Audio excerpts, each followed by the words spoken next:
Namaste.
So should I?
Om Shri Sai Ram.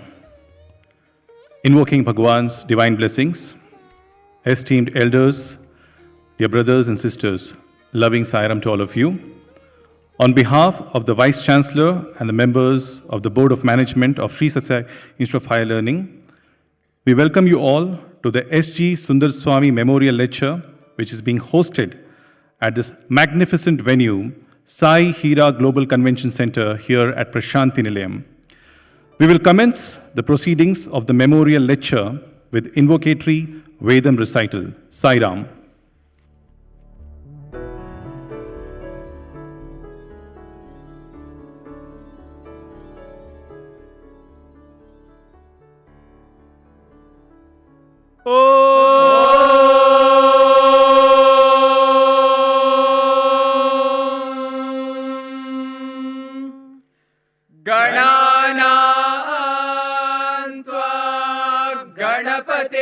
हवामहे कविं कवीनामुपमश्रवस्तमम् ज्येष्ठराजं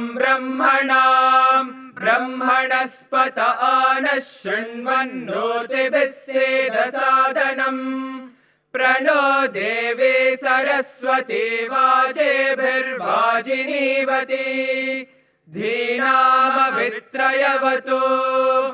गणेशाय नमः सरस्वत्यै नमः श्रीगुरुभ्यो नमः हरिः ॐ एकदन्ताय विद्महे वक्रतुण्डाय धीमहि तन्नो दन्तिः प्रचोदयात्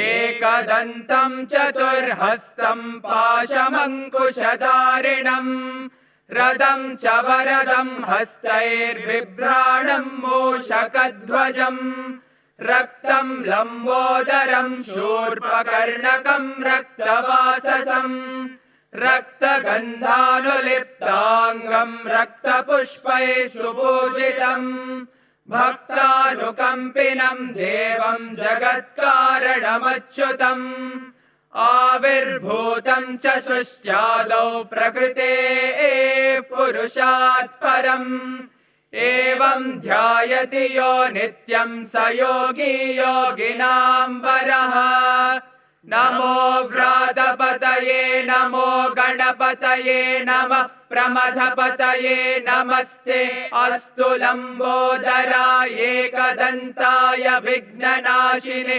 शिवसुताय वरदमूर्तये नमः ॐ शान्ति शान्ति शान्तिः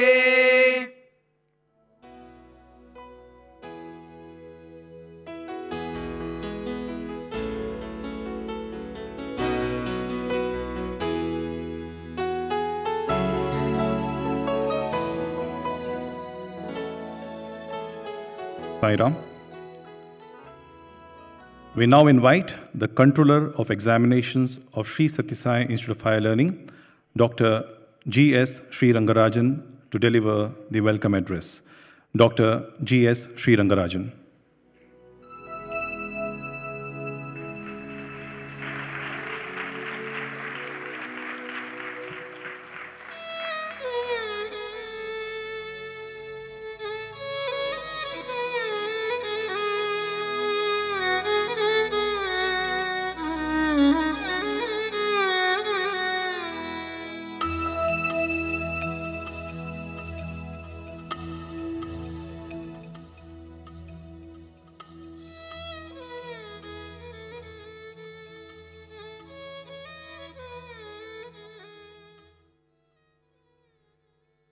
Om Shri Sai Ram, offering our humble pranams at the divine lotus feet of our most beloved founder chancellor, Bhagwan Shri Sathya Sai Baba, Honorable Chancellor of Shri Sathya Sai Institute of Higher Learning, respected Vice Chancellor, members of the Board of Management of Shri Sathya Sai Institute of Higher Learning, esteemed guest speaker for the day, Dr. Professor U.S. Vishal Rao, Fellow of Royal Society of Medicine, Country Director for Head and Neck, Surgical Oncology and Robotic Surgery at the HCG Cancer Centre in Bengaluru, Karnataka, esteemed members of the Sri Sathya Sai Central Trust, family members and friends of Sri S.S.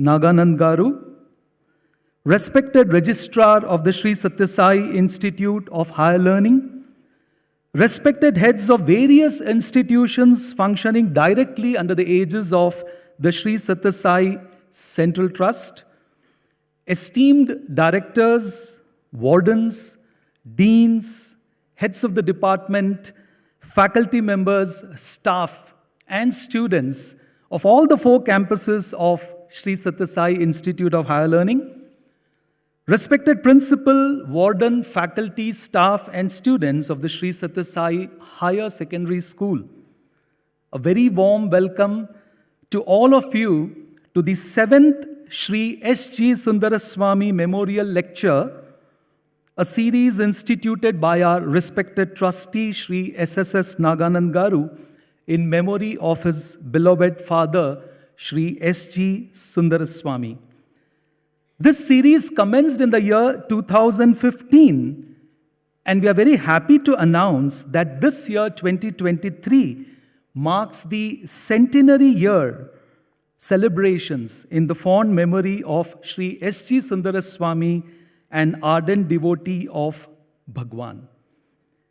I now humbly request our revered Chancellor, Sri K. Chakravarti Garu, our respected Vice Chancellor, Professor B. Raghavendra Prasad, and our esteemed speaker, Dr.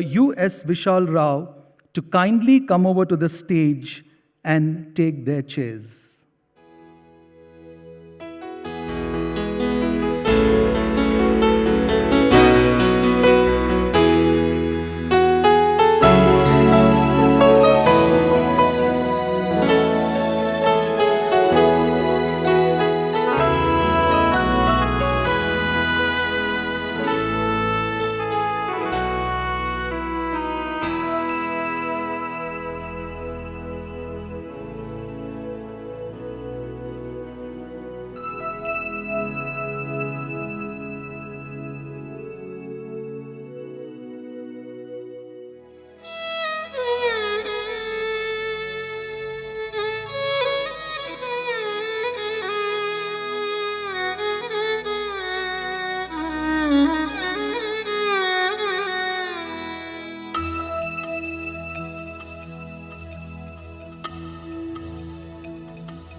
A very warm welcome again to our speaker, Dr. S Vishal Rao.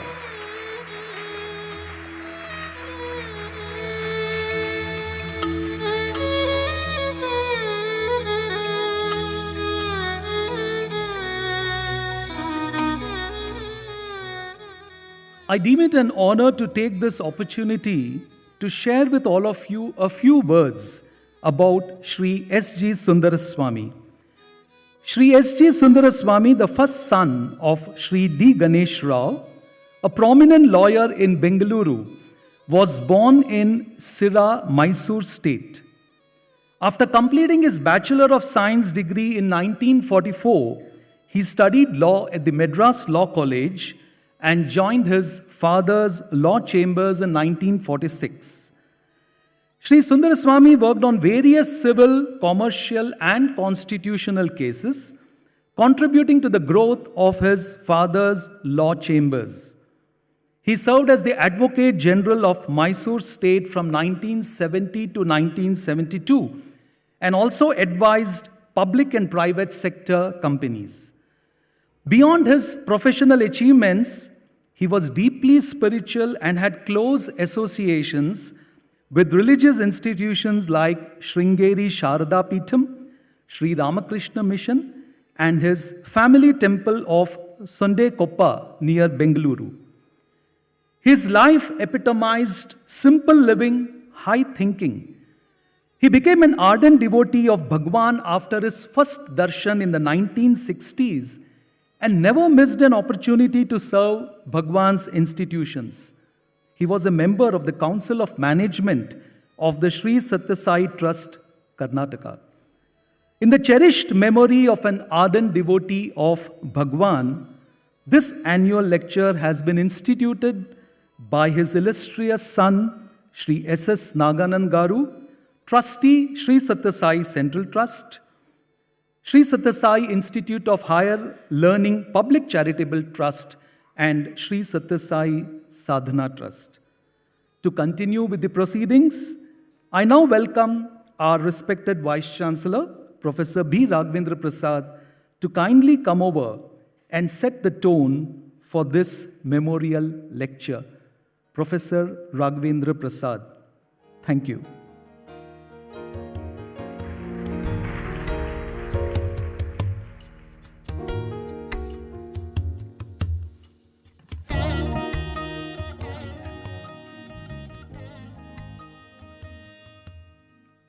Om Shri Sai Ram. I offer my most prayerful salutations at the divine lotus feet of our most revered Chancellor, Bhagavan Shri Satya Sai Baba. Respected Chancellor, guest of honor and distinguished speaker, Dr. Professor S Vishal Rao, esteemed members of Board of Management of HCG Institute of Higher Learning, esteemed members of HCG Central Trust, members of the family of Sri S.G. Sundaraswamy, all the guests and invitees over here, respected faculty members and my colleagues, and finally my dearest students. Just about a couple of months ago, I had the opportunity to read a book called The Story of the Clan. And this book was written by Sri S.S. Naganand. When we started looking at why, even though I have attended several lectures last few years in a different capacity, Sri Sundaraswamy memorial lectures, I was still wondering as why is it given so much of importance? Because to organize such lectures at Prashanthi Nilayam, at HCG Institute of Higher Learning, it has to be somebody who has to be really a great and eminent person who has contributed immensely to society in multiple domains. So that gave me a lot of insight into the, life of Sri, S.G. Sundaraswamy. And then I realized what is the importance of this lecture series. And when we look back at the level of standards that lectures really demanded, simply because of the name of Sri S.G. Sundaraswamy, we found that there are several eminent speakers, very distinguished speakers, and men and women of great achievement in different domains, both professional as well as societal levels. And some of these names includes Dr. Professor K. Kasturi Rangan. I am sure none of us require any introduction to him. And Dr. Sudha Seshayan, Lieutenant General Dr. Madhuri Kanitkar, Professor P. Balram, and Professor M.S. Valiyathan, and finally Professor Sriram Ramakrishna. If you look at all of them, their achievements, then you would know that what these lectures really mean, in the sense that why we invite these ladies and gentlemen for these to be the distinguished speakers for these lectures. Keeping the same standard of our tradition of excellence, today we are honored to have Dr. Professor U.S. Vishal Rao to deliver this 7th lecture for the year 2023. And just to say a few words about Dr. Vishal Rao, he is a very internationally reputed oncological surgeon, leading a surgical oncologist. Other than that, he is an extremely great innovator and entrepreneur who is very well known. More than that, when I was talking to him today in the morning, he's a great humanitarian and also reputed for his contributions in the domains of preventive health care and patient care, because he's the one who really follows the principle of Vasudhaiva Kutumbakam. Because that's the feeling I got when I was talking to him in the morning today. It was almost like a Sunday satsang, very nice way of starting the day. Now, to come back to our own institutions, HCG Institute of Higher Learning, I'm trying to put the context over here why this lecture is very important for us. Our revered founder chancellor, Bhagwan Shri Satya Sai Baba, has laid a very clear path all of us to walk. We don't need to do anything. We just need to walk the path that he has already laid in terms of the research programs of the HCG Institute of Higher Learning. So which are always centered around energy, environment, and health. These are the 3 domains in which HCG Institute of Higher Learning is always focused on. And in this context, I would like to, on behalf of HCG Institute of Higher Learning, express our heartfelt gratitude to you, Doctor, for your tireless guidance and help in the design, development, and clinical validation or clinical trials of two extremely important devices or instruments. One is what is called small area imaging gamma camera, or SSSIHL it is called as. The second one is, it's a dual imaging sentinel lymph node navigation probe, which dual imaging both in the gamma ray domain as well as the visible fluorescence domain. And the importance of these two devices, which have been designed and built over here with a lot of help and support from Dr. Vishal Rao, if you compare them to the existing gold standard devices in the market, what we have now, these small handheld devices have five-fold higher resolution in imaging of targeted organs, and also in terms of what we call the cadence or the speed of exposures, it is about 20 times faster.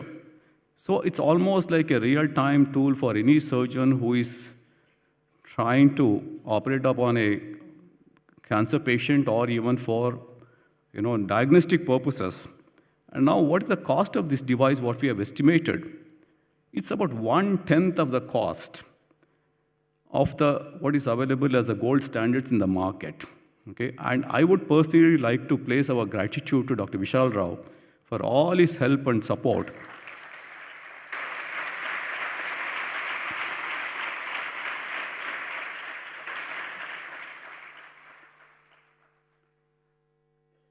I also would like to share one small information. Of course, it's a priori information, which is probably what is called, I'm letting it out.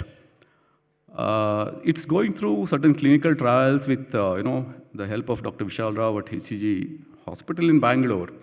And I understand that the first two trials are almost 100% successful in terms of its performance.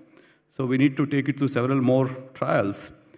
And then before that, we can say, look, this device can be used for medical purposes in all hospitals. Now, typically, to conclude my talk, in our Bharatiya tradition or Indian culture, we always say that Vaidyo Narayano Harihi. It simply translates into that doctor is verily a form of Lord Narayana. In this connection, I'm not exaggerating in saying that Dr. Vishal Rao is considered as Narayana for his countless patients, because he made that difference in their lives. So with his help and support, they are able to move on.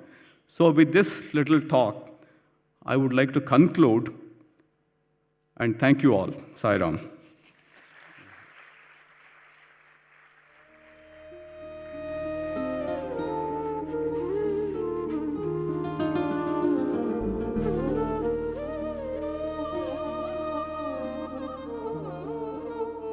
Thank you, sir, for setting the tone for the event. The human brain has approximately 86 billion neurons, each neuron connected to 1,000 other neurons. Sitting on our shoulder is no doubt the most complicated phenomena in the known universe. Today, what we are able to see and achieve in this ever-expanding science and technological landscape is sheerly because we are standing upon the shoulders of intellectual giants who came before us. Visionaries who could see and actualize the tremendous possibility of a properly channelized human mind. We should always be grateful to them.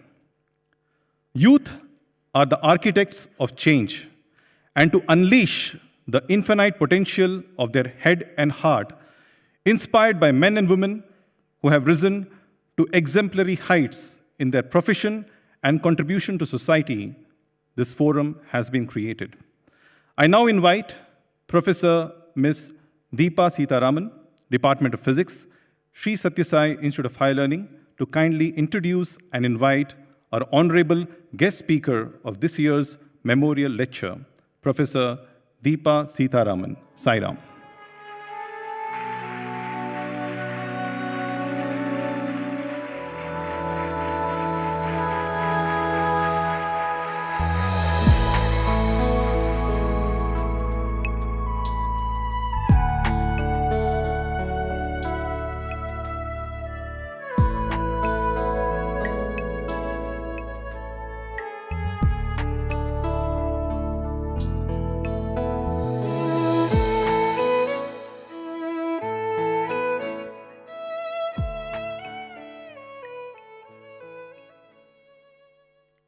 Om Shri Sai Ram.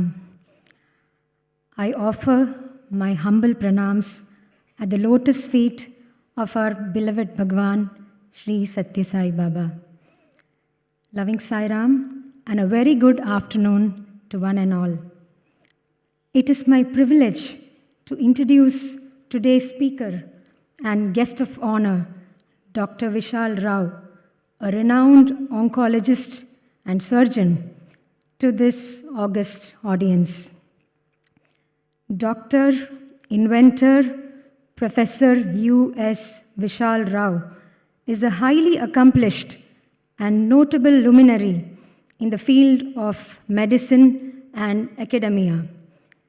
He is a fellow of the Royal Society of Medicine and is the country director for head and neck surgical oncology and robotic surgery at the HCG Cancer Centre in Bengaluru. He is also the Dean for the Centre of Academics and Research for the HCG Group. Dr. Vishal Rao completed his academic training with a post-graduation in otorhinolaryngology and a fellowship in head and neck oncology surgery. He trained at the prestigious Tata Memorial Hospital and had a brief stint at Pittsburgh as a visiting scholar before starting his medical practice. In addition to being a leading figure in head and neck surgical oncology and robotic surgery, he is well known for his inventions and innovations. Dr. Vishal Rao is the inventor of a popular low-cost artificial voice box for throat cancer patients, which he calls the Om Voice Prosthesis. Typical voice boxes, which enable throat cancer survivors to speak, cost rupees 50,000 or even more. Also, they have to be imported and replaced every 6 months. Most patients, therefore, cannot afford these voice boxes and completely lose their ability to speak. Not only their voices, they most often lose their occupation or livelihood, their confidence, their hope, and their zeal for life. Recognizing that voice is a huge part of a person's life and there should be a way of retaining it, Dr. Vishal Rao researched various solutions and was ultimately successful in making his own device, the Om Voice Prosthesis, that cost a mere rupees 50.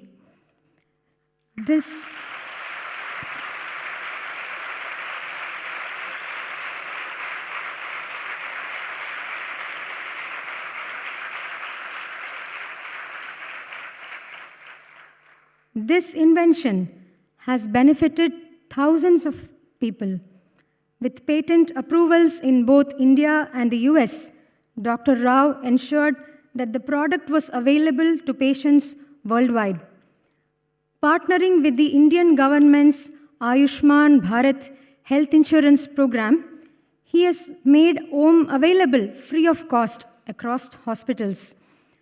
His mindset of building a healthcare product for the patient and not for a $1 billion valuation puts Dr. Vishal Rao in a league apart, a rare group of individuals who combine empathy and socio-economic sensitivity into innovative healthcare. This is in keeping with the grand vision of holistic healthcare demonstrated by our beloved Bhagwan. In addition to the Voice Box, which is one of the top 100 global social innovations, Dr. Vishal Rao has about 18 patents on medical devices, drugs, techniques, and theories. Some of his innovations include Dhvani, a tracheotomy tube capsule insertion technique, and Ravi retractors for performing robotic neck dissections. He has also authored the book Beyond Om, the Fourth Syllable, and others, which he says were divine revelations received from Bhagwan in his meditations.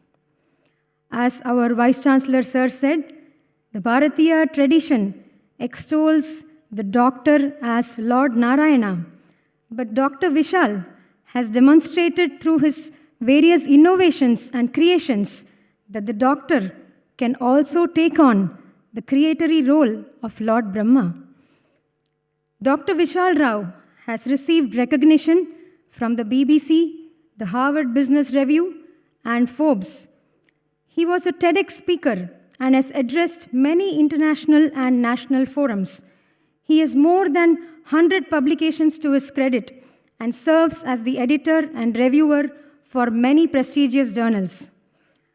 Going beyond the traditional role of curing, Dr. Vishal Rao embraces a holistic vision of even disease prevention.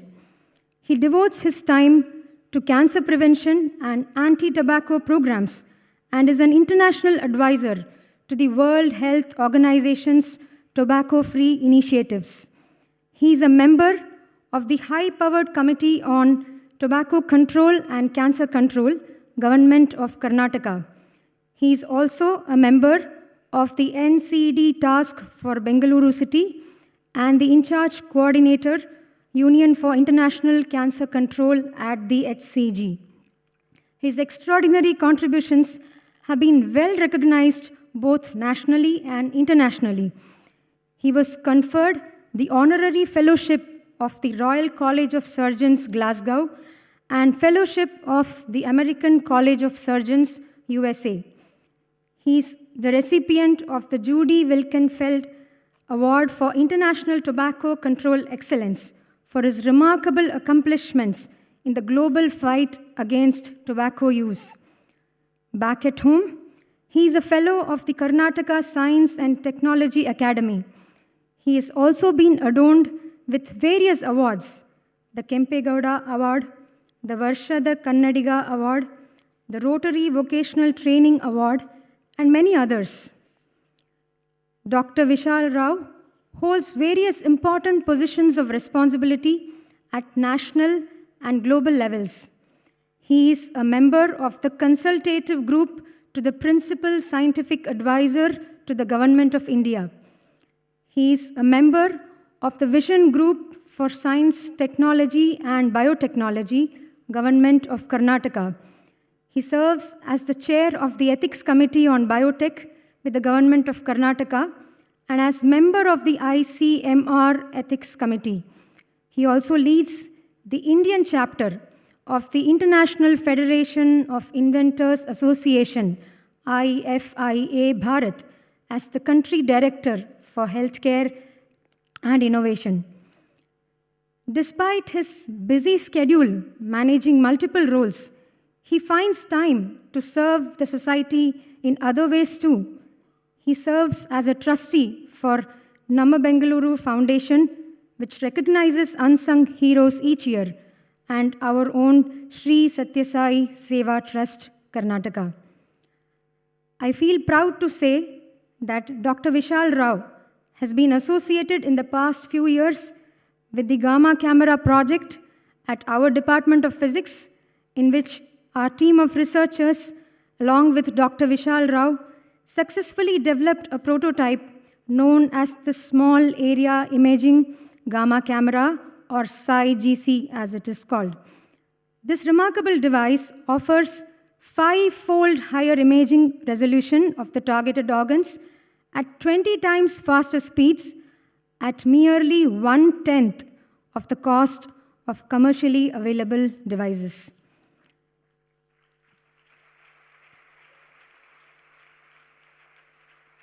Although our Vice Chancellor, sir, has already mentioned these, I couldn't resist mentioning them again. In collaboration with Dr. Vishal Rao, our researchers also ventured to create a hybrid imaging device, an intraoperative sentinel lymph node navigation device that will enable surgeons to accurately localize lymph nodes during their removal through anatomical and functional visualizations, a first of its kind device in the world.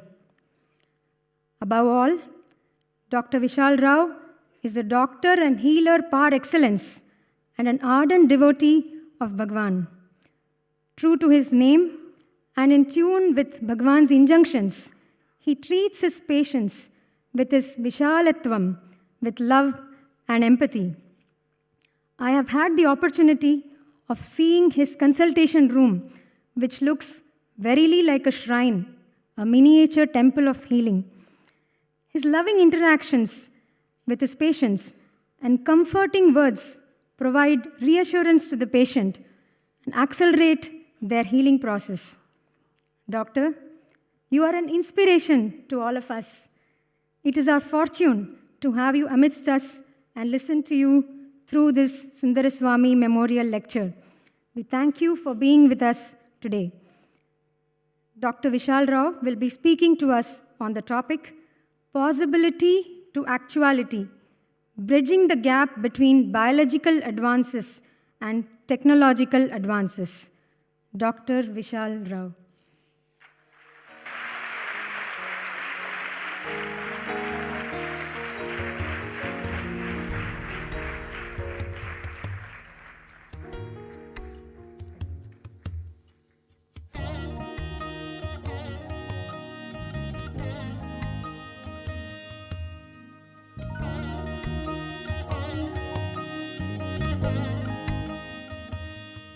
Hello, a very good afternoon. It's okay.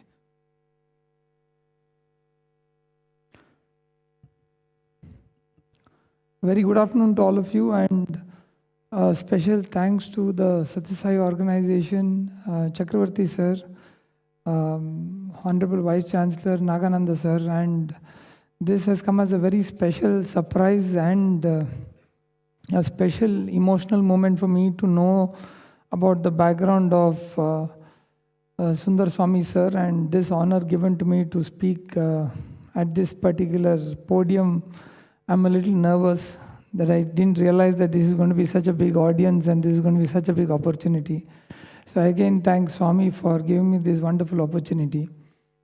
When Honorable Vice Chancellor reached out to me and said we should have a presentation and we should have a talk on this topic, I had broadly thought I'll choose this topic of possibility to actuality, because that's what Swami makes us do. He converts a small idea into a possibility. And so here I am, So here I am sharing with you this topic of this journey of possibility to actuality. So I've taken the liberty to make some small tweaks, not to go too technical into the subject, because I realize there's a much broader audience, what they told me, from students to some of the senior faculty. So I've kept it as a blend of both of these. But what I intend to talk through this entire few minutes dedicated to this August gathering and in the presence of Bhagwan Sri Sathya Sai Baba is, when do we do research, when do we do invention, when do we do innovations, and when do we do Jugaad? And Jugaad is a very famous word in India. And Jugaad is a word that India has contributed to the world, So, and through this entire presentation, I wanted to take my younger colleagues on how do we move from ambition to purpose. We all have ambitions. We all want to be directors. We all want to be chairman, CEO, but what defines our purpose and what defines our path to fail successfully? And that's something that I would want to share with you in the next few moments. I also will take this opportunity to talk again about what Swami told all of us, that the goal of education is knowledge and the goal of that knowledge should be service. I have to tell you all some very interesting stories which I will share as we go on. But I think for all of us here today, whether it is a scintillator device, a gamma camera, whether it is a probe, whether it is this, and me and Murli were talking, if it is not beneficial to somebody that is needy, then there is no use of any technology, any science, any big innovation, invention, no matter how many award or reward it gives you. It has to serve somebody, and that is what Swami's vision was and what he taught us. So I am here talking as his instruments in his divine mission. This is something that he told me as the second book that I will write on the stories that I have experienced through his divine grace. And that's a long story altogether. That will require a separate session someday. But Swami, I have a very interesting disclaimer. Nowadays you come up with these disclaimers. Nagananda sir himself is a very prominent legal luminary. We know disclaimers are very important. You have to tell the truth, and I want to be truthful. So I got this very nice Happy New Year with a long disclaimer, and I realized today, I think for 3 words, somebody gives a 1-page disclaimer. So I thought I better put a disclaimer to myself. So my disclaimer here is I've never met Swami. I've never interacted much with him. I have not actually personally, whenever a couple of times when I've seen him from a distance, when I was with my family, I used to always crave for physical proximity. I've never actually got to talk to him. I never got to interact with him. I always was very emotional about the fact that I couldn't get close to him or get an interview or get to interact with him.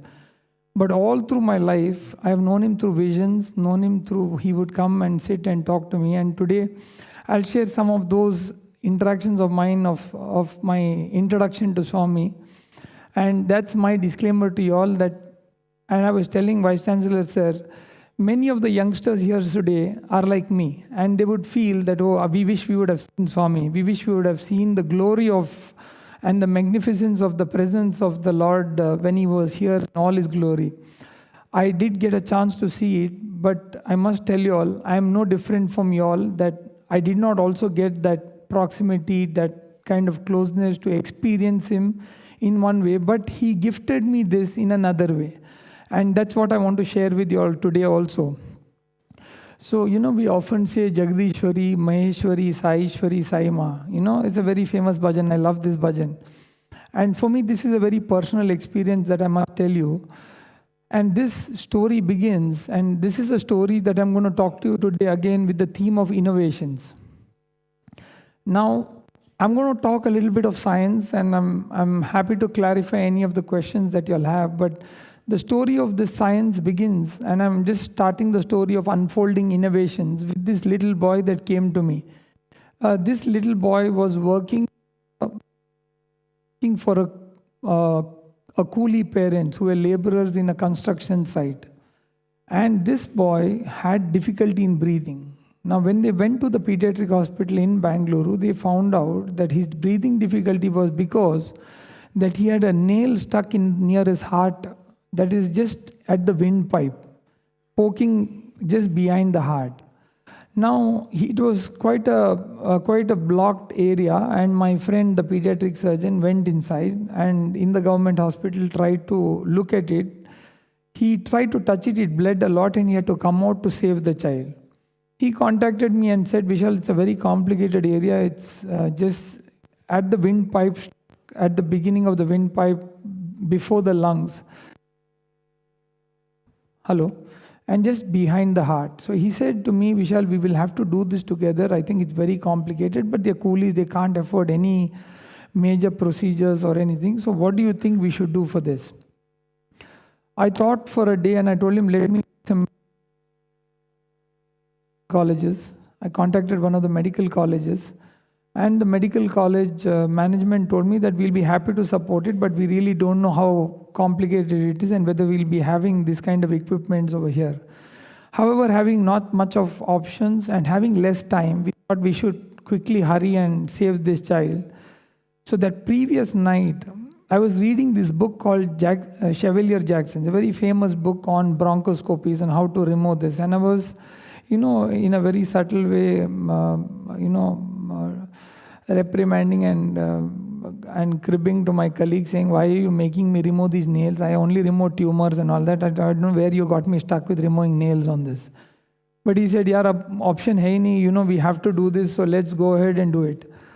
The previous night I was holding that book, I read it, and it was about 200 pages book. Sir, I'm not a lawyer, but I still tried to read as much as possible. And, with whatever I could, and gathering whatever I could get from this entire book and all the updates, it was very frustrating because I realized I don't have 90% of the equipment that the book mentioned.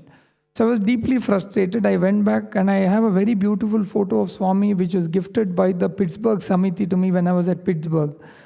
So the president of the Pittsburgh Samiti had gifted this to me. So that photo lies in my mandap, and I went to him and I have this very polite conversation saying, Swami, why are you putting me in this trouble?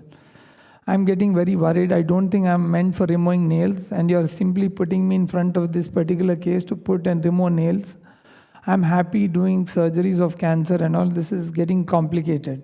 If you are interested, why don't you do it? Why you're getting me into all this?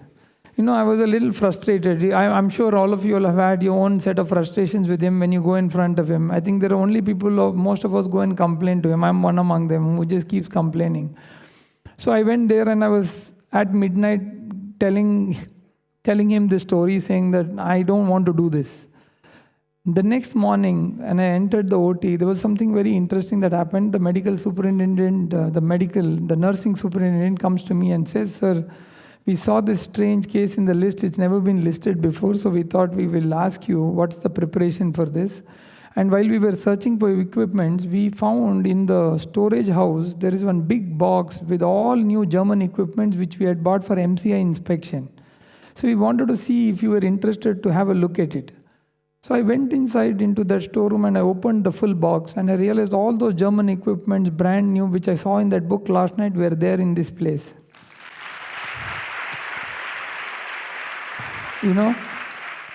So all of those equipments are there, and suddenly there was a glow and a smile on my face. I said, good, this sounds like innovation. This sounds like new. I said, I've been able to make something. So that was my first indication.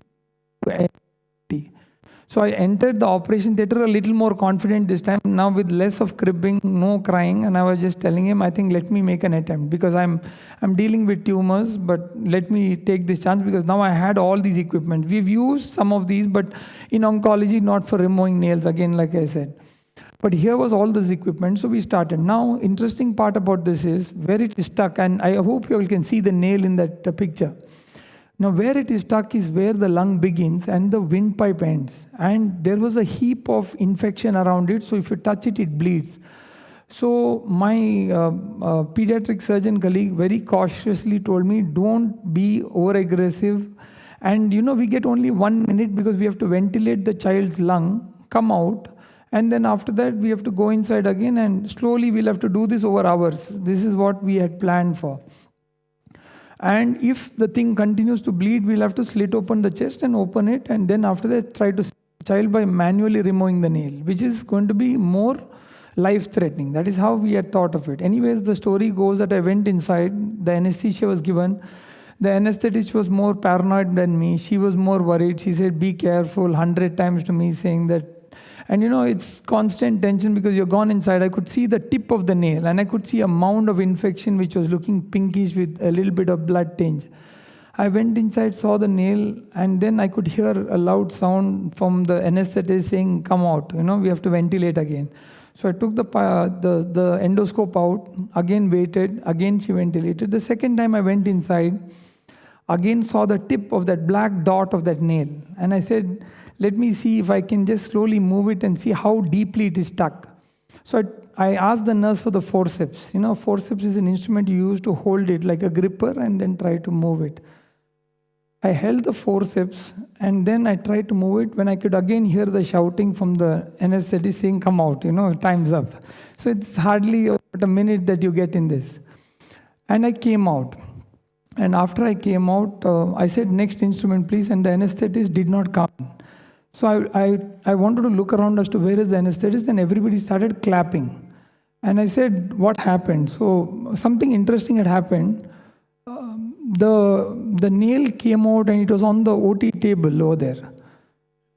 And I'm not bluffing on this, you know. I really wish I would have taken the credit for this. Now, I wanted to share this to you to tell you I don't know what happened between that, because I think in that fragment my mind had stopped. I was in that nail. I definitely know I did not have the courage to pull it in the way I would have done this. But in holding it and trying to move it, and in between that hearing that loud sound of that nurse telling me, of the anesthetist telling me, come out. I came out and the nail came with me. I think Swami bought it out.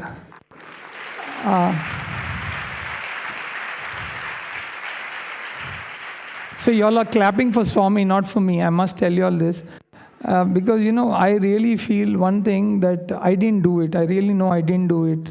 And this became very embarrassing for me, I must tell you all. So after I came out, all the surgeons are looking at me saying, what a wonderful job. And I'm looking at them and I'm terribly embarrassed. I really don't know what to talk.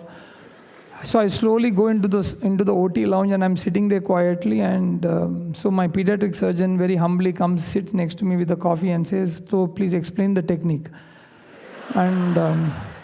And I say, sir, I don't know the technique. I said, you know, and he says, Vishal, you can't be so mean. You have to explain to everybody. You know, it's just not about you only alone knowing how to do all these things. We also need to do all this many a times. But I think, I mean, this was just an introduction to the story of the innovations that I'm going to speak later on to tell you who's doing all of this, you know. And I remembered my previous night's discussion with Swami very candidly saying, if you are interested, you remove it. Why are you making me remove it? I think he did it. He very nicely listened to me. The point was, I think I did not have the conviction and the confidence to say that he'll really do it, you know. But I just, out of sheer conversational discussion, told him, if you're interested, you do it. I don't want to get into all this. But this boy is doing very well now, and that's what I say is nailing your problems the Sai way. The Swami has his own way of nailing these problems. And this was one such example that I wanted to share with all of you, to tell you that sometimes he gives you the credit but gets you embarrassed because, you know, you're sitting in the OT lounge not knowing the technique and very hidingly not wanting to talk to anybody.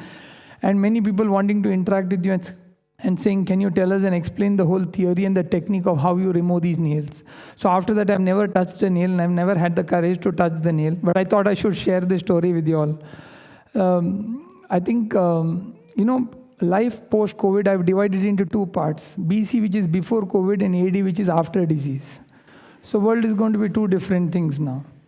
Now, we're living in AD, after disease. And that's going to be a very different, beautiful place, because it's going to be a very interesting thing. And when you talk about the AD era, you know, I keep using the Winston Churchill's word on Russia. He said it's a riddle wrapped in a mystery within an enigma, but perhaps there is a key. Even today, nobody has understood COVID.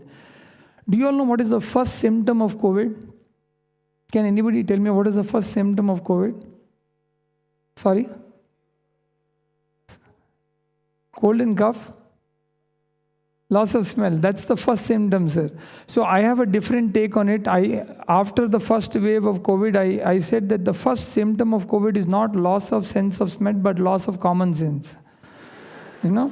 We all lost it. We all lost it. Governments lost it. Institutions lost it. All of us lost common sense. And can you all remember some of the first wave things that you have done?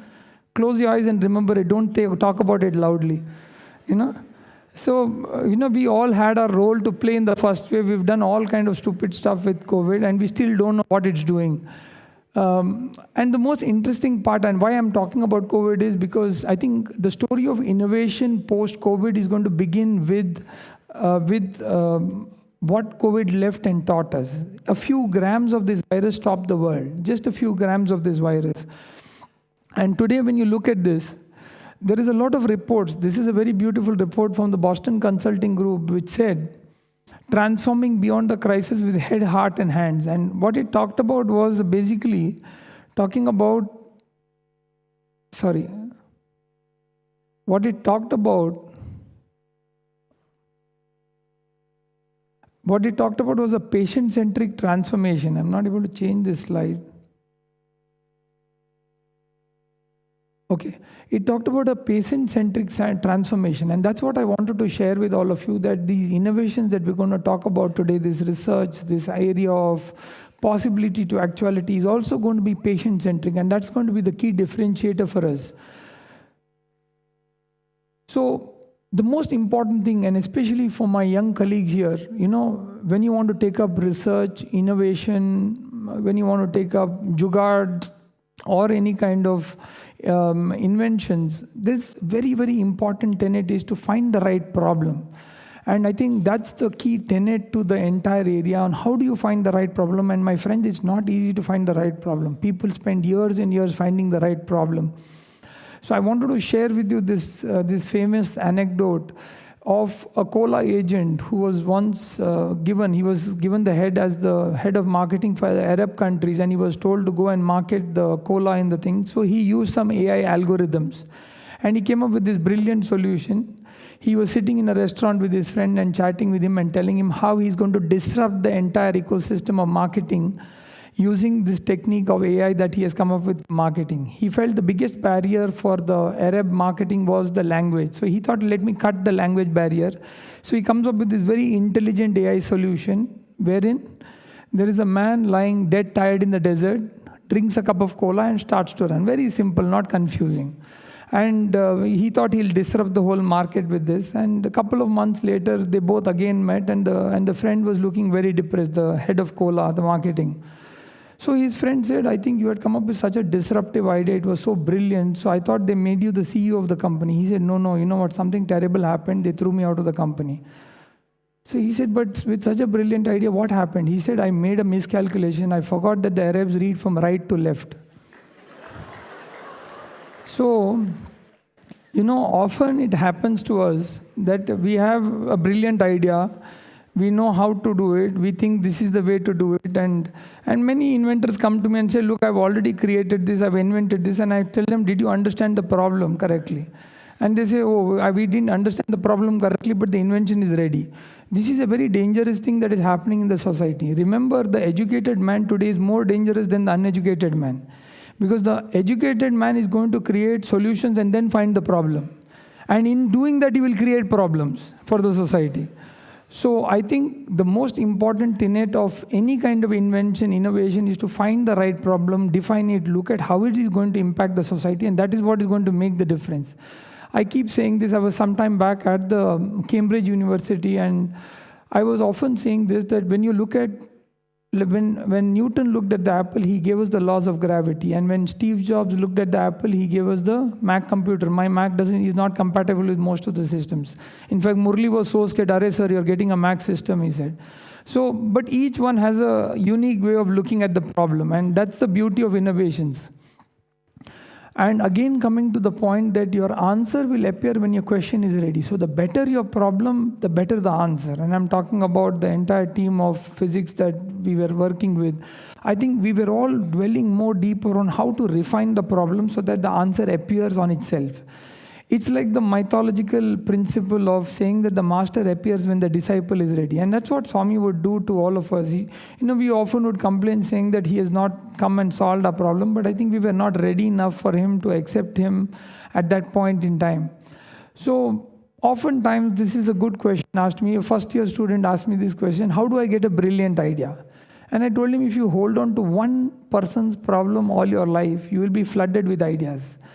There is a wrong notion that you have to look for markets. Like many of them come and tell me, sir, I heard AI is a great $1 million, billion-dollar market, and robotics is today a $1 trillion market, and this kind of a thing. I get very scared of these kind of numbers. See, I took biology because I was weak in economics and mathematics. So I thought whenever they talk all these trillion, billion numbers, I get very scared. So I tell them, I said, look, remember one thing, look at one single person's problem more deeply. You will be flooded with ideas. You can take it to the masses, and masses can become markets. But if you work the ulta way, you will be like the cola agent. You will start then getting into trouble in different other areas. So again, coming to the part of, this is a very interesting paper that got published in the British Medical Journal for all the academicians here. British Medical Journal is a very famous journal, and they did this study. Parachute used to prevent death and major trauma when jumping from an aircraft, a randomized control trial. Now, what is a randomized control trial? So this side of people will be given a parachute. This side won't be given a parachute, and both will be asked to jump. We want to find out, is parachute useful or not? How many of you would volunteer for this? So it's a scientific study that they published and the conclusions were very interesting. Parachute did not reduce death or major traumatic injury when jumping from an aircraft in the first ever randomized evaluation of this intervention. However, the trial was only able to enroll participants on a small stationary aircraft on the ground, suggesting cautious explorations in high altitudes. Now, this is what happens when you manipulate science too much, just for your own gains.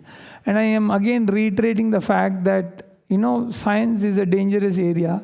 You have to be very cautious when you lead and when you try to take these first steps. Every single research does not need a randomized study, does not need complexity. Sometimes the obvious is solved through common sense and logic, and we don't need big inventions. And my voice box invention was some simple invention that I'm going to talk to you about. So I always believe this, that our responsibility, and that's for you all, my friends, is not just to do with what we can do with immediately what's at hand, but also to look into the future. And for all of us sitting here, I think the responsibility each day is, if I leave this world, should I leave it better than when I started off it was? And that's the most important point you have to ask yourself every day. Am I going to leave this world better than where it was when I started off?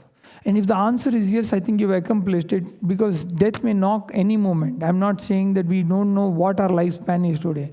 But every moment of the day, if you wake up thinking that, will I leave it today better than yesterday? I think we are going to make a small dent to this universe. And that's the whole beauty of the lessons that we get from our classrooms and from the lessons of life. See, the most beautiful thing about lessons in the classroom are you get the lesson first and then you give the exam. Whereas in the classroom of life, you get the exam first and then you learn the lesson. And that is why you never forget those lessons. They are so beautiful, they are so enthralling that you'll never forget those lessons, they're experiential. So I'm going to share with you one or two simple examples, and I'm going to try and wind up this session as soon as possible. I'm telling it in the story the way I said the exam came first and then I learned the lesson. So, I was talking to Murli yesterday. I was telling him about, Swami's, this is going to be the title of my third book that I thought of, The Last Laugh, on how do you Swami laugh, tell him your plans. I've told him many times and all have gone wrong, I think the best way to make Swami laugh is tell him your plans. He has a separate plan for you. I've told him multiple times, by the way, I'm planning this, I'm planning to go here, I'm going to settle down here, and then I'll do this and that. And finally, I'll land up into a completely new place, and I'm keeping and watching myself and thinking what went wrong. My plans have all gone shattered. So I think the best way to make Swami laugh is tell him your plans, and you see he has a separate plan for each one of you. So my experience has been quite similar on that.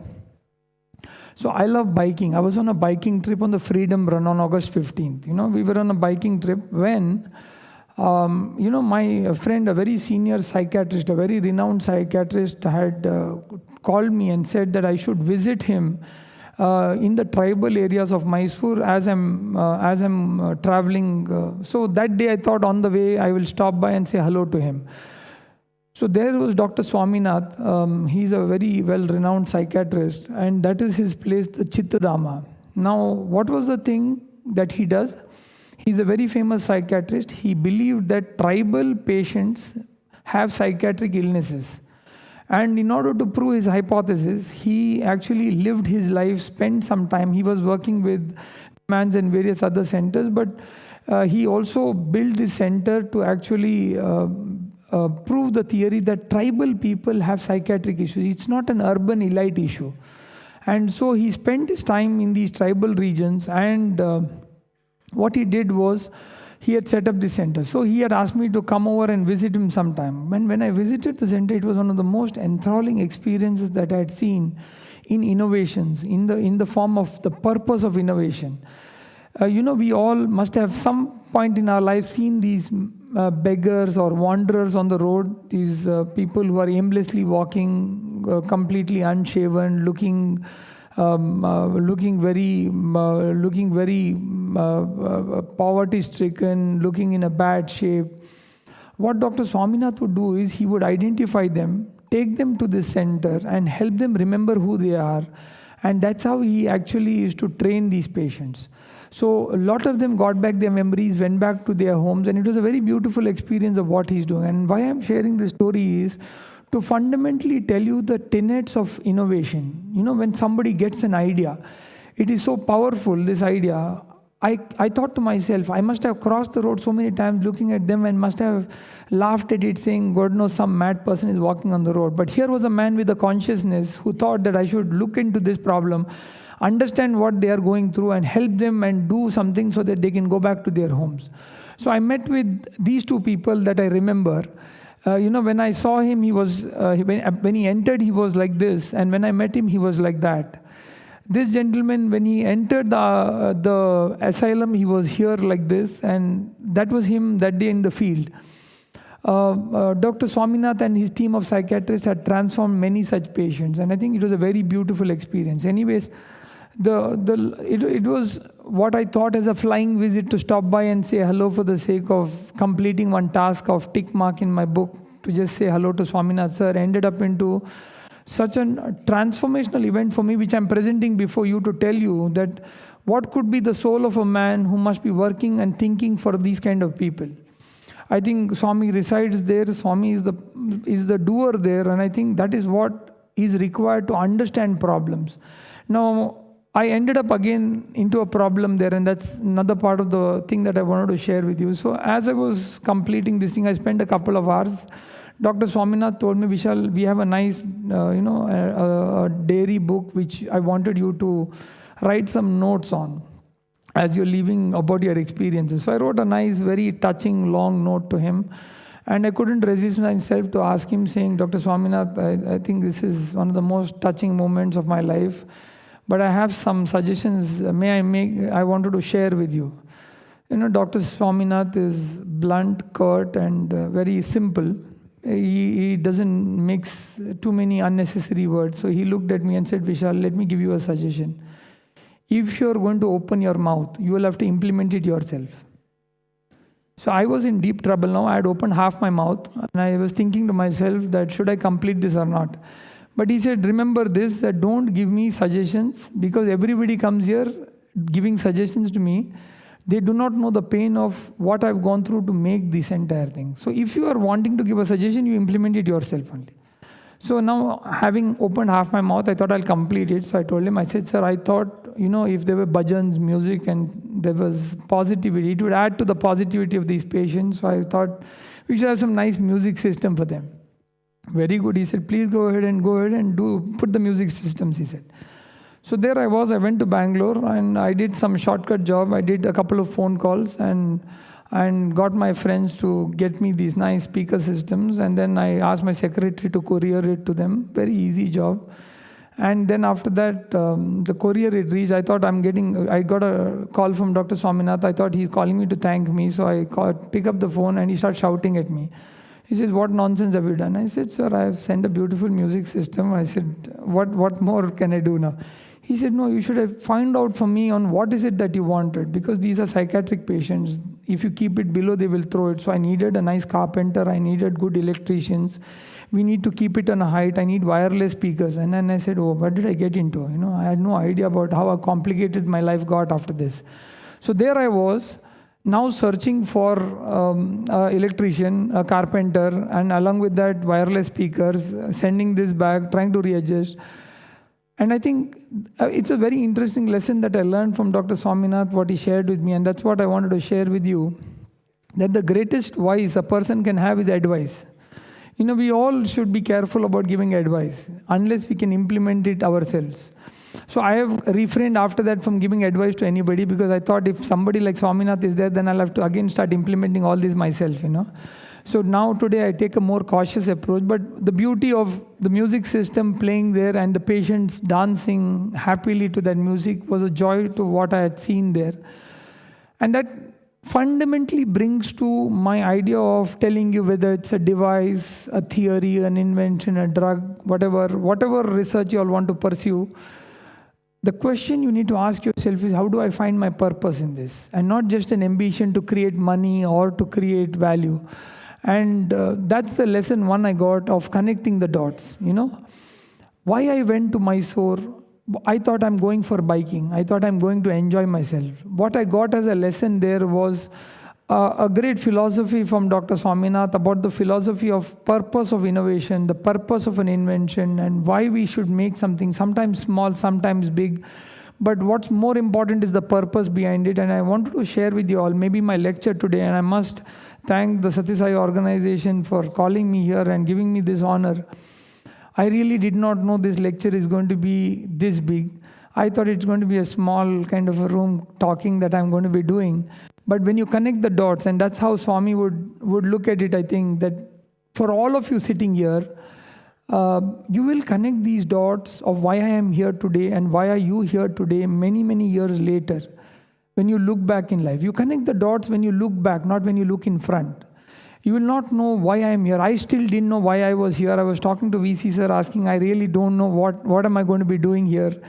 But I think someday Swami will tell both of us together on why we were both here today for this lecture. And I think it was Sundaraswamy sir's icha that with Swami's permission, I speak here. And whatever I'm speaking, I really don't know if I'm making sense or not. But I think it's just flowing as though Swami has guided me to talk these things today to all of you in some way. So remember this, that you'll connect these dots. It will resound with you someday, and you'll really make sense out of many of these things what I'm talking today.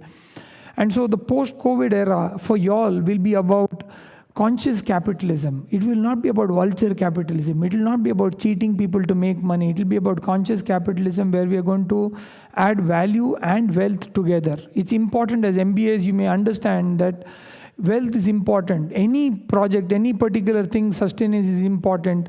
So wealth is equally important, but equally important is the value. And with ambition is the importance of purpose.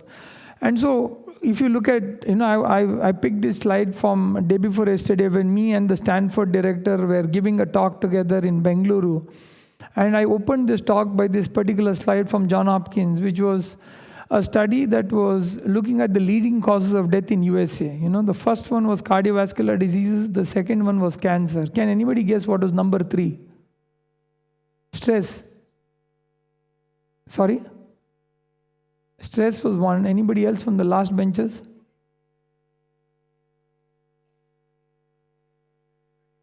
Antibiotic resistance, medication. So the third cause was actually, let me just show this to you. The third cause was a doctor. So the doctor was a leading cause of death in USA. And, this is the data that I'm talking from Johns Hopkins. I'm not talking about India. I'm getting scared to talk about India. But I'm saying I'm talking Johns Hopkins. So, 12,000 unnecessary surgeries, 7,000 medication errors, 20,000 other errors, 80,000 infections, 6 lakh non-negative effects. So, a total of 250,000 deaths per year from iatrogenic causes. So, I visited Johns Hopkins as a visiting faculty for their leadership program. So, that's when I had actually come across this very interesting paper from Barbara Steifield. If you Google up on the PubMed, you will get this paper as is US among the best healthcare systems in the world. And it's a very beautiful paper. So later on, when I interacted with their team, they told me, no, sir, this is very old data. Doctor is number 1 right now. He's crossed cancer and cardiovascular diseases. So I think we need to relook at post-COVID era. We really need to relook. And that's where it's important to have the philosophy of responsible research and innovations. And this is what world over people are doing, about talking about responsible research and innovations. So if you look at pre-COVID era, and I'm talking about developing a drug or a device, it would bench to bedside would take about 17 years. This is what it is known. Clinical trials, I'm not going to go into the details, but human studies, animal studies, phase 1 study, phase 2 study, it was so complex that it was not easy to conduct, and that's why there was not much of interest in health. It's not a dabbler's job. You have to be serious if you want to do something in healthcare research and innovations. But what happened post-COVID was that it became a COVID-19 research practice hyperloop. Some inventions happened in 17 days, some in 17 hours. The vaccine came in 17 months. unbelievable. The joke was that people said that the chimpanzees are waiting because human trials are going on. That rapidity with which vaccines were developed. On a lighter note, again, I'm talking off the record on this. But I think the point was the new era of inventions and science post-COVID for this younger generation is going to be very exciting. It's going to be very beautiful. And I think it will be filled with opportunities where you will have bedside to bench, you will have doctorpreneurs or entrepreneurs, surgeon scientists, clinical scientists. It's going to be a blended program. It's not going to be one single thing. Like I said, that an interventional radiologist today is a physician who goes inside the OT. Whereas if you look at a navigation surgeon, he's a person who's a surgeon who's behaving like a radiologist. So there is going to be a mix of a lot of specialities coming together, and that's going to happen a lot in the post-COVID era. And the second exam was, I think quickly for me, was about my voice invention. I used to see these throat cancer patients for more than a decade, and I used to feel very bad for them because there were only 2 devices in the world, one from Europe and the other one was from US, and both of them were beyond the affordable category for our patients.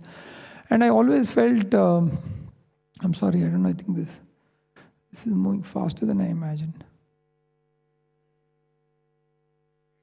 So, speech and communication in our society is a basic tenet to sustain life force and a freedom to write peace and dignity. Imagine if you were sitting next to your colleague and you couldn't talk. Just imagine the sight of it. And many of these, thousands of these patients of throat cancer go through this problem. So there I was, and I was feeling very frustrated with the fact that the cost of this would be going in lakhs, and what could I do to actually solve this?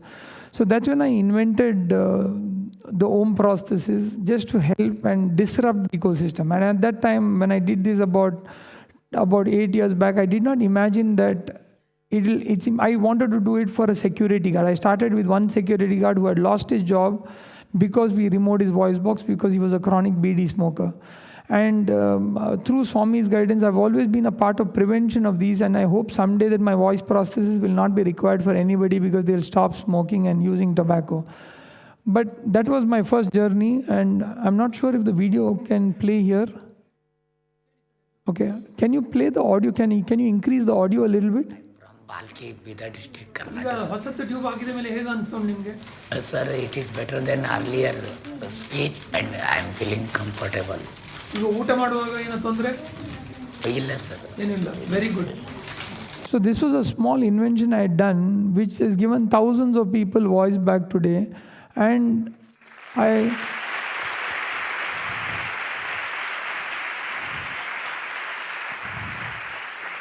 thank you.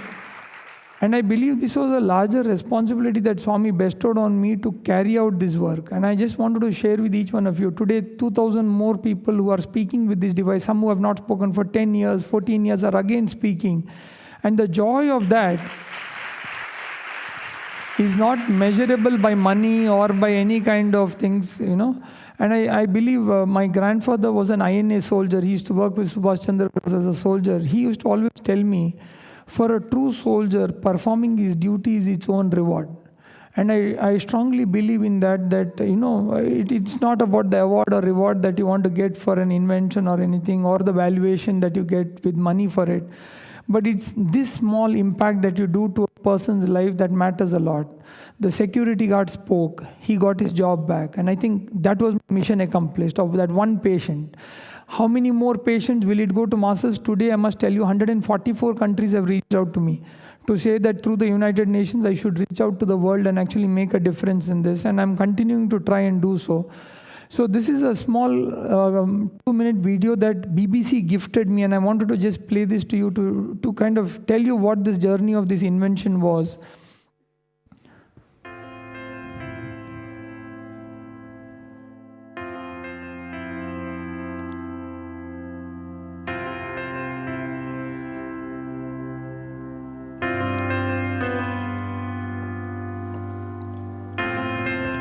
ಇಲ್ಲ ನನಗೆ ಏನಾಗ್ತಿದ್ರೆ ಮಾತಾಡೋ ಗೊತ್ತಿಲ್ಲಲ್ವಾ, ನನಗೆ ಏನಪ್ಪ ಇದು life. ಯಾಕಂದರೆ ನಾನು ಬಂದು ನನ್ನ ಆಫೀಸ್ನಲ್ಲಿ ಯೂನಿಯನ್ ಲೀಡರು, ಎಲ್ಲರಿಗೂ ನಾನು ಮಾತಾಡಿಬಿಟ್ಟು ಸ್ಟ್ರೈಕ್ ಅದೆಲ್ಲ ಇದು ಮಾಡೋದು. ಈಗ ಸೊ ಮಾತಾಡ ಬಂದ ತಕ್ಷಣ ನಿಂಗೆ ಮನಸ್ಸು ಬೇರೆ ಎಲ್ಲಿ ನಾವು ಹೋಗೋಣ ಅಂತನೂ.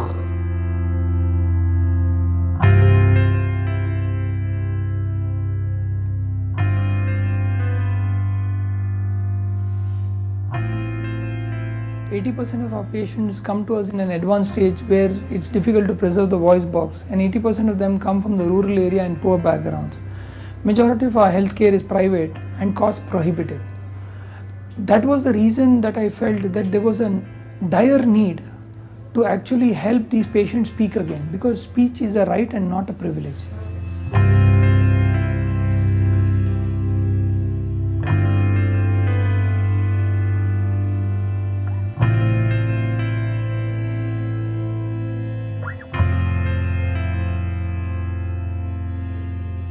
Throat cancer patients, especially in stage 4, end up losing their voice box to throat cancer, because by that time the voice box is completely destroyed.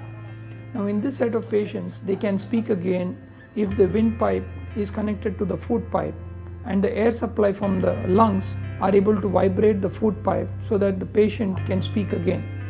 Now it is here that the brain trains the food pipe to vibrate again and help the patient speak. Can I introduce myself? Yeah, go ahead. I am Nalini Satyanarayan. I am 70 years old, but I am very young at heart always. This is a simple device. It allows patients to phonate or to make voice again and be back to leading a full life, and oftentimes it is the only ticket they have to getting back to employment and to having fulfilling and economically sufficient life.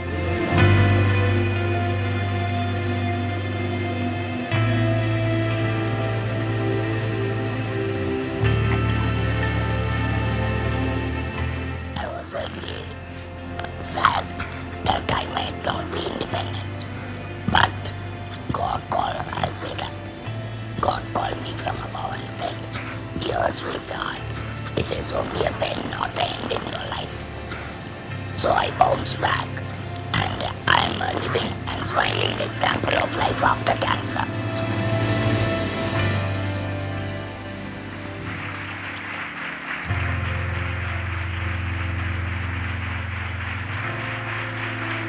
This was a simple innovation that was done and that has touched many lives in a very simple way. So today we have thousands of patients speaking with it, but I keep thinking to myself, if that day Swami would not have given me the sankalpa, that prerana of doing this entire, I would not be here. And just a few months back, Honorable Prime Minister took this device to Davos. It was among the 4 medical devices that were showcased in Davos as India's inventions to the world. And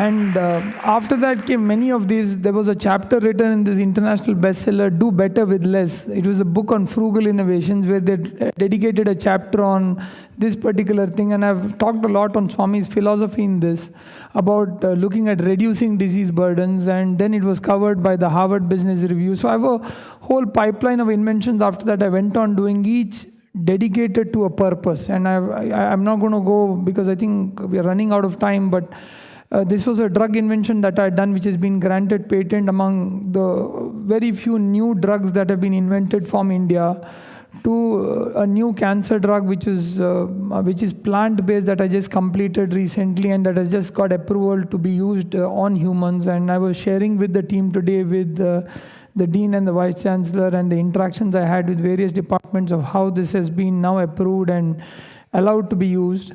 This is a recent picture of my visit to Cambridge, where I was taking the photo of the Newton's tree, of the story of the gravity.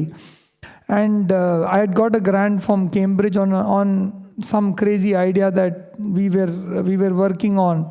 And looking at all of this, and I was trying to recall and look at various of the inventions that we have contributed to, from drone bots to some apps, to glycolytic pathway targetings, to a new immunotherapy drug that I've invented, which is now in phase 1 clinical trials, to I've made an extended reality device which is like a surgical loop, to our recent collaborations with Microsoft in HoloLens to actually do telepresence, where we actually did remote surgeries, where my surgeon was sitting in Mysore and I was sitting in my OPD, but through this entire thing, I was sitting in my OPD, as you see in the right lower corner, but yet sitting inside the patient's throat and giving him directions on what he can do and how he has to find certain structures and what techniques he could use.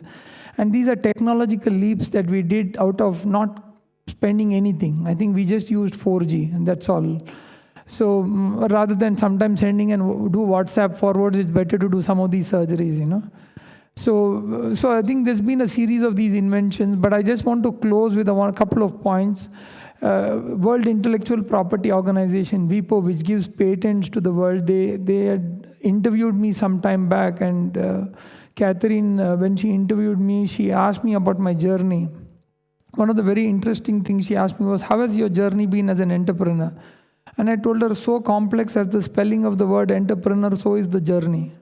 I still don't know the spelling correctly, I said, you know, I have not made it right. But the point, and this is my humble request to you also, now I'm coming to the little difficult task that I'm going to be asking all of you. See, this is India's number of patents filed with regarding to the total R&D expenditure and personnel. Now, as you see over here, India is at the blue mark. If this particular bubble has to move from there to where China or USA is, this bubble has to become bigger, this bubble has to move forward.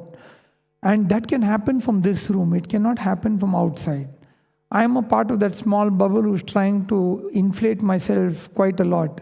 But I'm saying each one of us has to inflate this balloon if the balloon has to become bigger for India. And I think that's the larger responsibility that you all have in your own spheres of science that you're going to be leading, which I think is for the next generation. And I think that's the one single message that Swami may want me to give all of you here, that you've been given extraordinary opportunities sitting in the institute where you're sitting in. I saw the labs, I saw the opportunities for studying, learning, exchanging, utilizing these equipments. Don't let it go waste. Let this be fully impacted to the society. I think that's the biggest tribute we give to Swami, and live his message by utilizing and making that bubble go forward. And that's what he always did. He showed this whole world that without moving from here, he brought the entire world over here. And I think that's the key lesson that we need to share. And this is something that I had presented to the government of India, that the next phase of Make in India will be Create in India. We have to create every single thing in India, and that is what we will have to do to make a difference and increase jobs, increase the amount of our intellectual capabilities, and share that with the world. Sorry, I don't know what happened to that. There's a bike that came in. I'm sorry, that's my bike. But I didn't intend to put the bike on here. Okay. So I've now been made the director of IFIA Bharat, the International Federation of Inventors Association Bharat chapter, and where we are working on a lot of new ideas with the PSA's office, with the Prime Minister's office to fast track innovations. If you know, in the last 10 years, there has been 185,063 patents odd, and only 5% of them have come to the market. So we are trying to understand, how do we get these patents back to serving the society? While we invent new things, what are the things that we can do to bring back some things to the society? And that's where we are putting a lot of efforts. This is one of our programs at IFIA, International Federation of Inventors Association, which is called the Global Innovation Field Trip, which is for children from grade 3 onwards. So if anybody is interested from schools, please do encourage them to enroll into this. It's an online program with certification, which you can actually do. The idea is to put India at the global roadmap. And I think one important thing that I wanted to share with you was this podcast that I had given some time back on ignorance. This is after a talk I had given at Harvard, during which I had an interaction with the Rolls-Royce CEO and the CTO. And while I was talking to them, and it was a session on disruption, he asked me a very interesting question, and he said, today they are looking at non-domain experts. When I asked him, do you think I can get a job in Rolls-Royce? And he said, we would love to have you. And I said, what's the slot? He said, we want non-domain experts, people who don't know anything about the subject. So that was a good fit for me because I don't understand much about all the things that they do. And they said, this is the area. They said 20th century knowledge is power. 21st century ignorance will be power. Because we have been institutionalized too much to think not beyond the subject. You know, it's important to collaborate, for a mathematician to collaborate with a physicist, for a physicist to collaborate with an artist to collaborate with a biologist. And this kind of a collaboration requires to happen in the next generation, which will open up a whole lot of things for innovations for us with India, with academia and industry collaboration in a big way. And I think that's going to be the key to what I wanted to tell as my lesson number 2, that we are not constrained by the discipline of rigor, but by the limits of our purpose to make a difference, which is defined by our imagination. We all work very hard.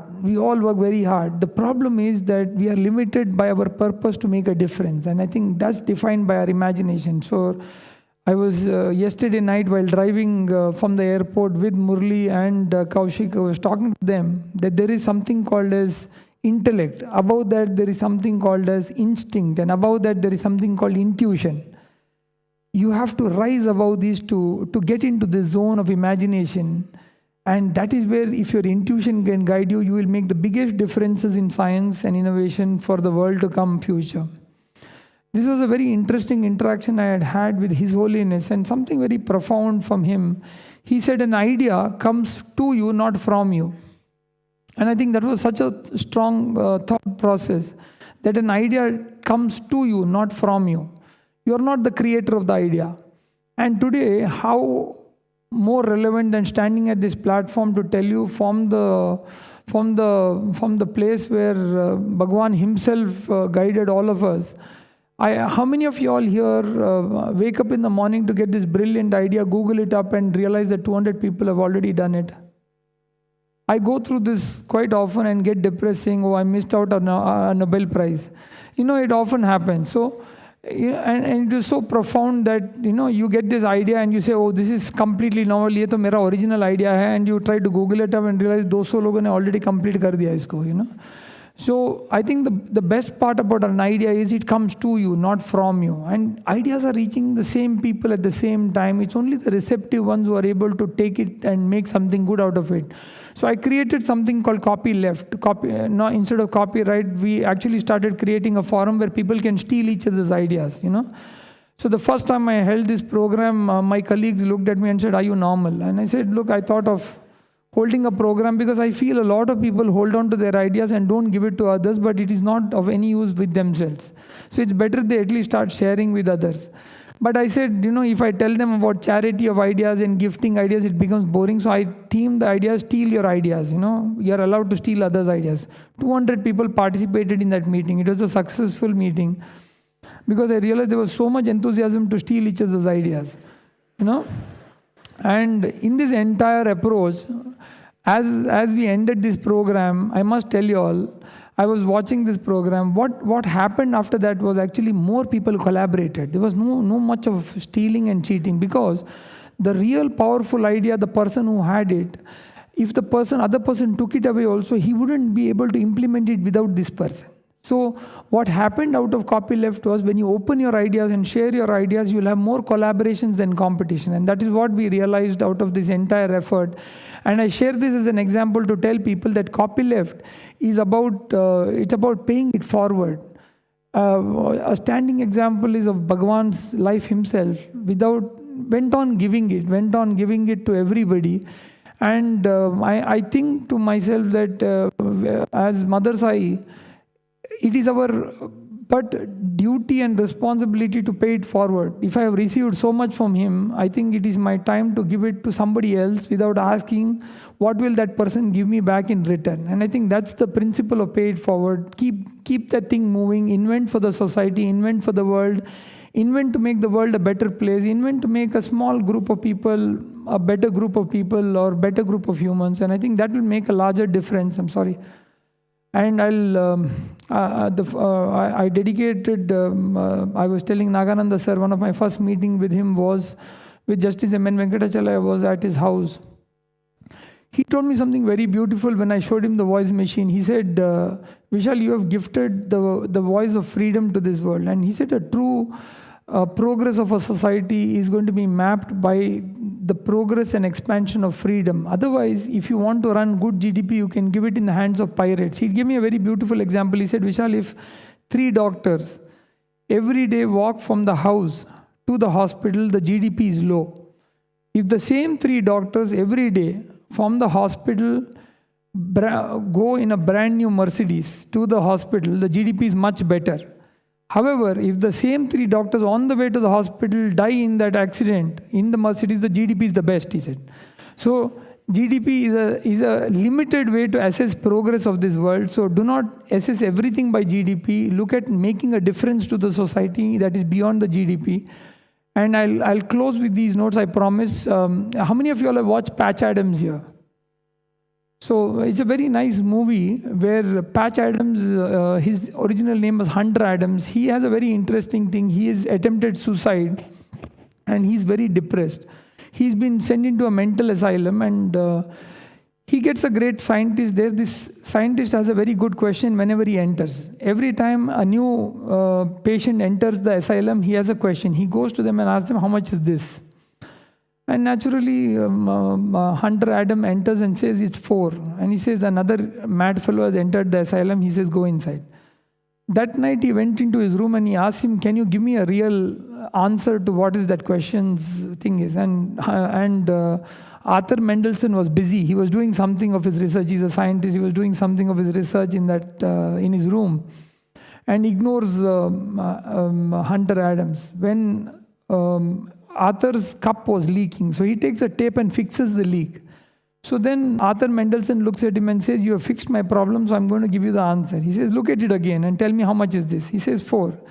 He says, no. He says, look beyond the fingers. He says, go a little far away and look beyond the fingers. And now tell me how much it is. So he says, now it's getting blurry. It's looking 8. He says, good answer. He says, the more closer you are to the answer, the more closer you are to the question, the lesser options that you have. So he says you're focusing on the problem too much. If you focus too much on the problem, you can't see the solution. Never focus too much on the problem. Go away, far away from it. And I think that's a very simple principle he gave. Sometimes we go too deep into a problem, so close that we can't see the answer. When you zoom out from it, you actually get broader, much better options and more amount of solutions. So that's a very interesting thing that he said, that see what no one else sees, see what everybody chooses not to see out of fear, conformity or laziness, and see the world anew each day. This is just from a movie, but I wanted to tell you all it had such a profound meaning into our daily lives that we can adopt. And lastly, if you think something is impossible, please don't disturb the person who's trying to do it. Leave him alone, And I think that's a good principle of innovation that I can talk about. So my sole intent here was to talk about and see and encourage how the Puttaparthi University can stand as the world's best university, talking about innovations with philosophy, with a purpose that can make a difference to the society. And I would want to be a part of this journey in all aspects. I have told Vice Chancellor, I have volunteered myself to be a part of any of this help that I can be of for the entire journey. And I'm going to close with that, with saying that, look, we are in an era where if opportunity wants to knock, you have to build a door. Please do not say the old opportunity that if opportunity knocks, I have to open the door. There may not be doors available now. All the doors are closed now. So create a door for yourself and open it yourself. But that's what you'll have to do for the next era. And I think this is the book that I've written, dedicated and directed by Swami Justice M. N. Venkatachala has written a forward for this book. I've shared the soft copy with the Vice Chancellor. I'm happy to share that. These are just conversations between me and Swami and some of the things that he had told me, which I have penned down in this entire book. The most beautiful thing he told me about this book and the title, entire thing was directed by him for me. He said, look beyond Om and look at the 4th syllable. And A, U and is the 3 syllables we talk about, but the Amatra, the Ashabda sound, the silence is what he told us to focus on, where he really resides. That's the 4th syllable of Om. The silence of it is where he resides. And this is truly my last slide. I want to leave you all with this, that find your Ikigai. What you love and what the world needs is your mission. What the world needs and what you get paid for is your vocation. What you get paid for and what you're good at is your profession. And what you're good at and what you love is your passion. But in the center of it is your ikigai. And I want each one of you here today to find your ikigai. And where is your ikigai? Where does it lie in the center of all of this? And I think that's where the real difference will come from, when you're centered in yourself to make a difference to this society. And that's where I think Swami lies in this ikigai. Thank you very much.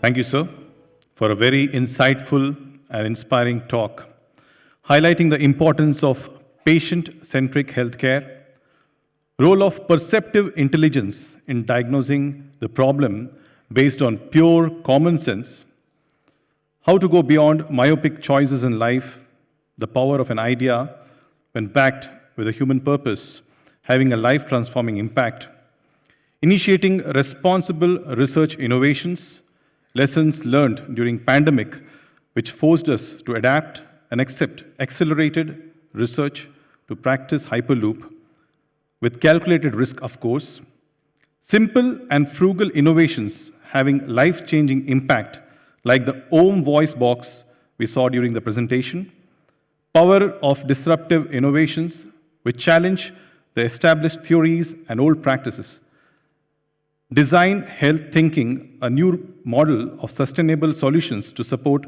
fast-track innovations, the attitude of gratitude, which makes us think how to pay forward, and the importance to find our ikigai. Now, we will open the floor for question and answer session. We'll take about 2 to 3 questions from the audience. Please introduce yourself, and then you may present your question to the speaker. Sairam. Sairam, sir.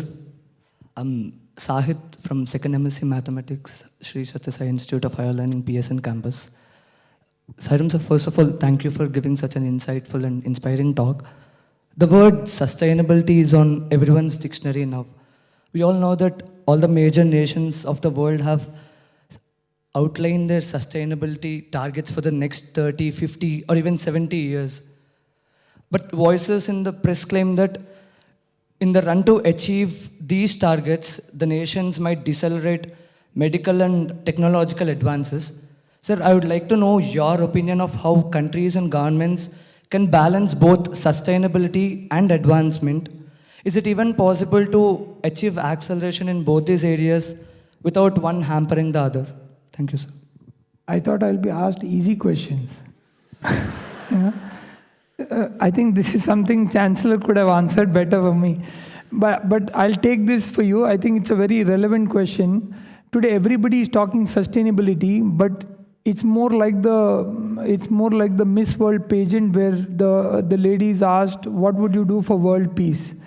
So it's not as easy as it seems, because sustainability will have to start from your houses. It is not going to be something that you're going to be able to do at a scale unless individuals are committed to it. And I think that's what we are repeatedly emphasizing in Sustainable Development Goals, of what the United Nations is talking about today. And it will be every country's responsibility, and which is what I emphasized on in terms of conscious capitalism. If we move towards vulture capitalism, venture capitalism, where you're looking at desperate returns at the cost of quality of life, balance, at the cost of poor nutrition, at the cost of detrimental health, we will not be able to create a sustainable world. The blue zones that we are talking about today, I don't know how many of you have heard about the blue zones, are today a classic example of sustainability, where people are living up to 100 plus by creating sustainable solutions. And I think these are the kind of models that the world is going to look at, countries are going to look at how are we going to create sustainable models to balance wealth and value. And I think that is what is going to be important when we do businesses for the future, to look at every single aspect, whether it is in the area of food, whether it is in the area of health, whether it is in the area of energy, whether it is in the area of art, whether it is in the area of music, philosophy, anything. I think the question of sustainability will be based on impact assessment. So what is the impact it will do to the society is what is going to gauge a lot of this, and which is what I alluded to in the report. So I would request you, please do read the report that I spoke about in BCG, the Boston Consulting Group. If you Google it, it's a free PDF available for it. Transforming Beyond the Crisis with Heads, Hearts and Hands, which talks about sustainability, which talks about the importance of sustainability as the future of businesses for the coming generations, for governments as well as for individuals. Thank you. Thank you, sir.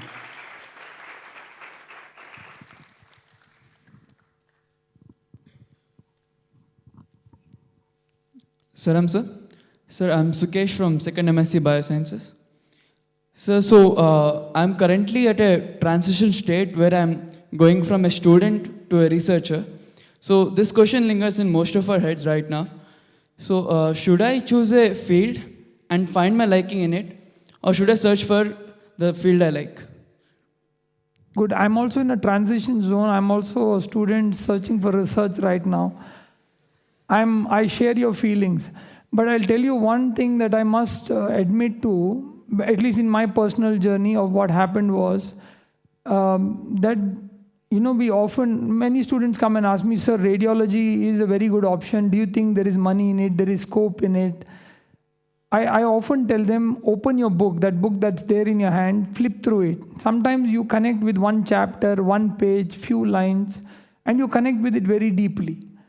Now, don't look at beyond that, because a lot of the times the market forces and influencers try to push things on you which you may not like, and you are asked to do something because the markets want it. Like, for example, there's a whole rush in medicine on radiology or a new branch of genetics because they say that's the future, that's where the future in the markets lie. Don't go for it. I think choose a subject that you're passionate about. Like for me, at that point in time when I was talking about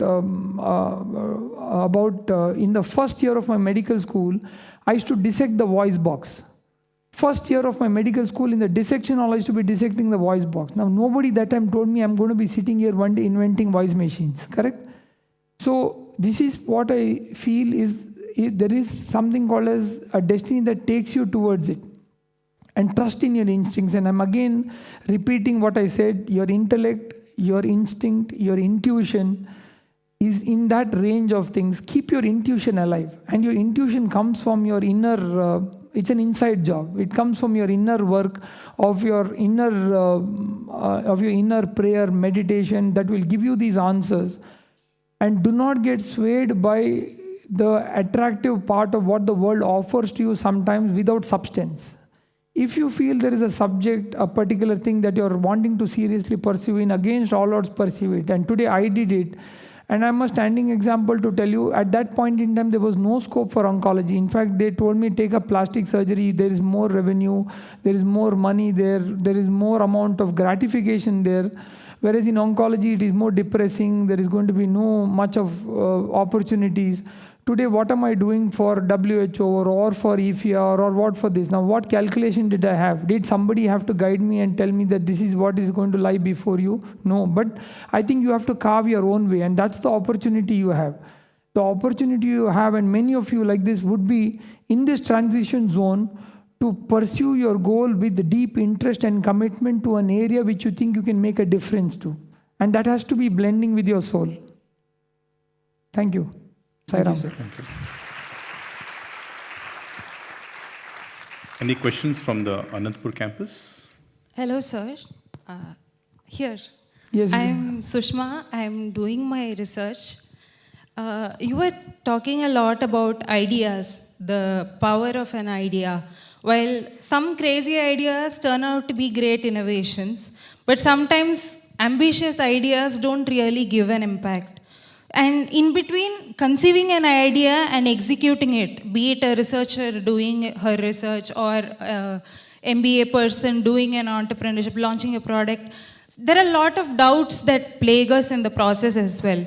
So through all this, through this journey, how does one really recognize the potential of a good idea and go forward in the process of executing it?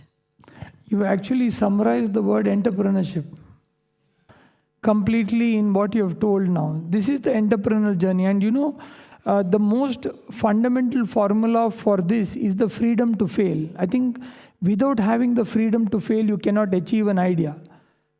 Because this entire journey that we go through, if you ask me today, I have a very standard formula that if you want to double your success rate, you will have to triple your failure rate. And that's the only way you can double your success rate. So if I tell you all my stories of failures, you will push me out of this room today and tell me this man is a complete failure. You see, you've only highlighted about the success of my story. So the journey in many of these ideas will be, that's why, in fact, when me and Vice Chancellor sir were discussing, I was telling them, TRL 1 to 3 is research, TRL 3 to 6 is development, and TRL 6 to 9 is deployment. What area? Many of these should start as hypotheses. And remember, there are two approaches to science or to an approach to this, the Newtonian way and Einsteinian way. A Newtonian way starts with an experiment, a hypothesis, developing a proof of concept, and then after that moving forward. Whereas an Einsteinian way is about imagination. Sometimes you can't you can't do an experiment in Mars, correct? You're not Elon Musk, so you'll have to just imagine, and you have to come up with a theory. So Einsteinian way of approach is about imagining some of these things and coming up with ideas. So both approaches have its own plus and minuses, but at the end of it, you cannot get away from troubles, hurdles, problems, because these are the ones in an entrepreneur's life that actually give him the leapfrog towards a success or towards achieving something. My point to you is, continue with pursuing these ideas, refine the questions, know how good the question is, and surely enough, it took me 10 years to find the voice box problem, just sitting right in front of me. It's not easy to get a good question. Refine this question and the success rates improves in terms of achieving the goal. I hope I've addressed that partially at least. Yes, sir. Thank you. We'll take one more question. There are two from the men's, there should be two from the ladies also, I think. Yeah, I think there's somebody there. Yeah, please ask, madam.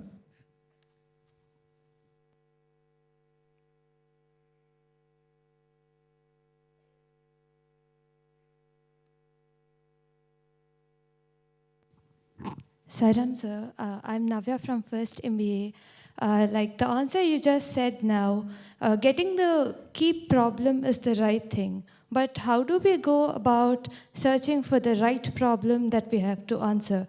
And say we find it out sometimes, the right problem, but by the time we come to getting the solution for it, there are 100 more viable solutions for it. And scalability is a question that every business faces. Like once you invent something, but maybe because of the cost aspect, you can't just scale it. And your problem or your question that you're answering has better answers. So what do we do when we're in that stage?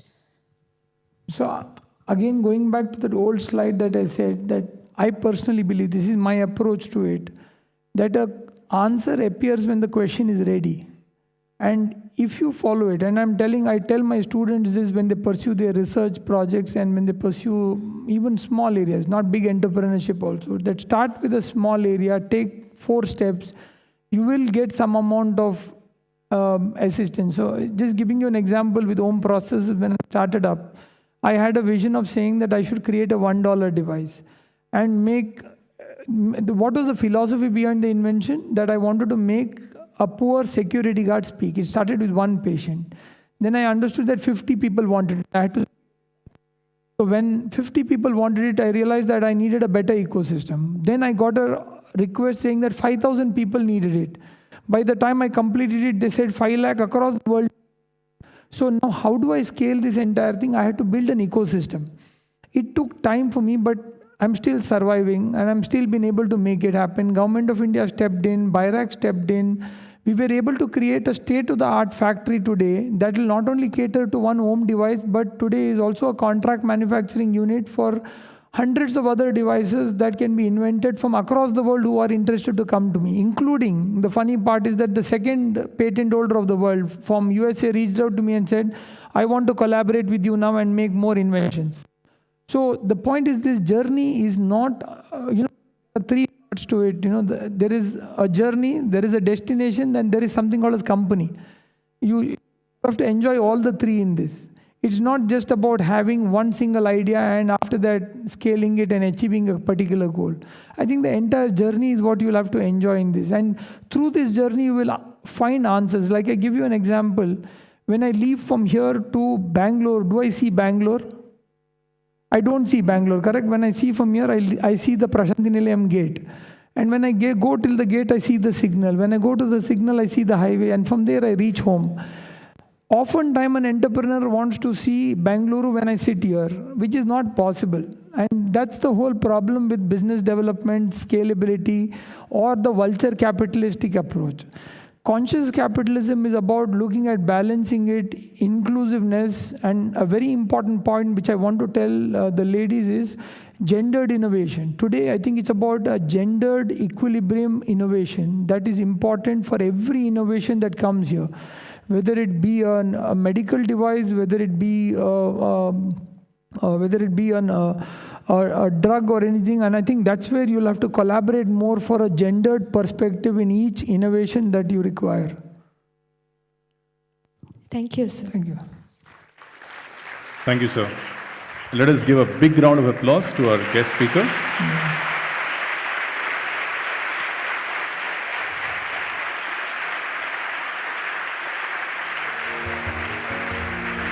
We now request Dr. Ms. Yusuma, Dean of Management and Commerce, Sri Sathya Sai Institute of Higher Learning, to kindly present the vote of thanks for our esteemed guest speaker, Sai Ram.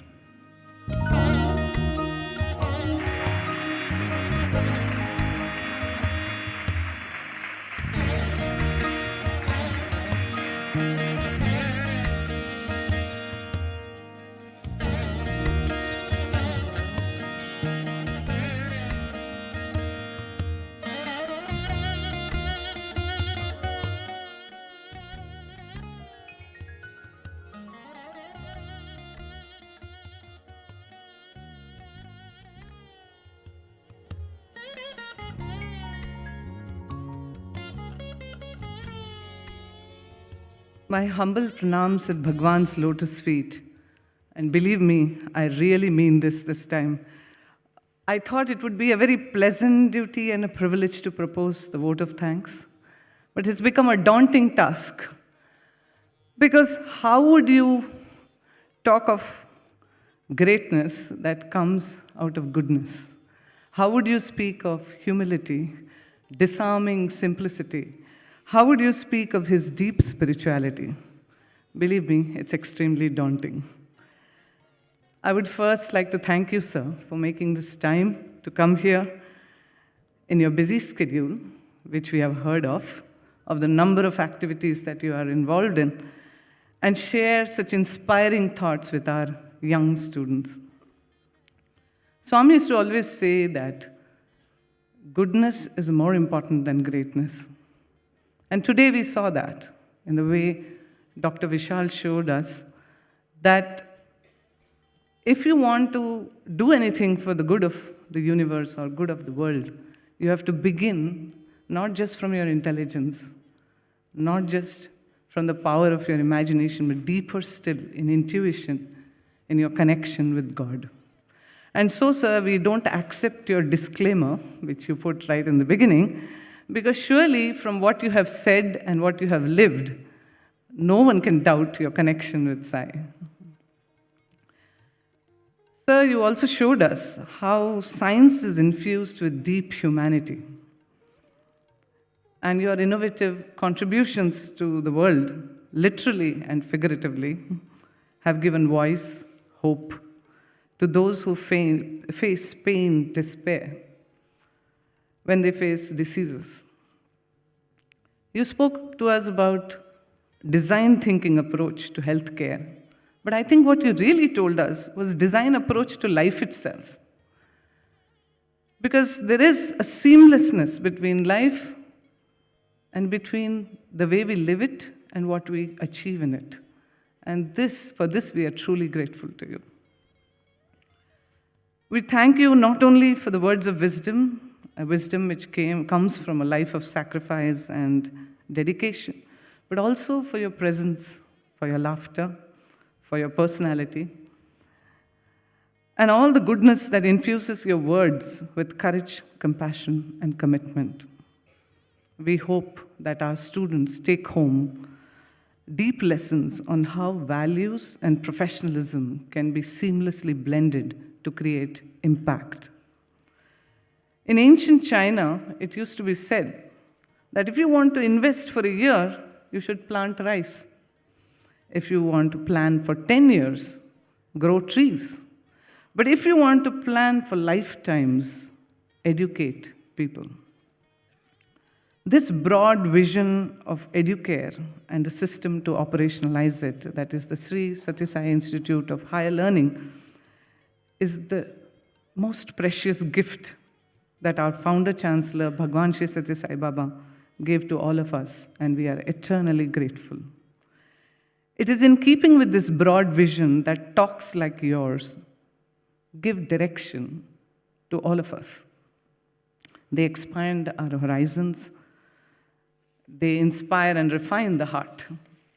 Truly, educare ennobles generations, and it is an investment of a lifetime. It is in this context, specifically, I would like to thank the Chancellor of Sri Sathya Sai Institute of Higher Learning, Sri Chakravarti Garu, for creating avenues for students to increase exposure and knowledge. All of us who have even briefly met him will always come back with a wealth of immense knowledge. Sometimes it amazes me, how can one single person know so much? I thank and express deep gratitude to Sri Naganand Garu, trustee Sri Sathya Sai Central Trust, and his family, who have instituted this annual SG Sundaraswamy Memorial Talk and allowed the entire institute fraternity to benefit from such erudite speakers from all walks of life over the years.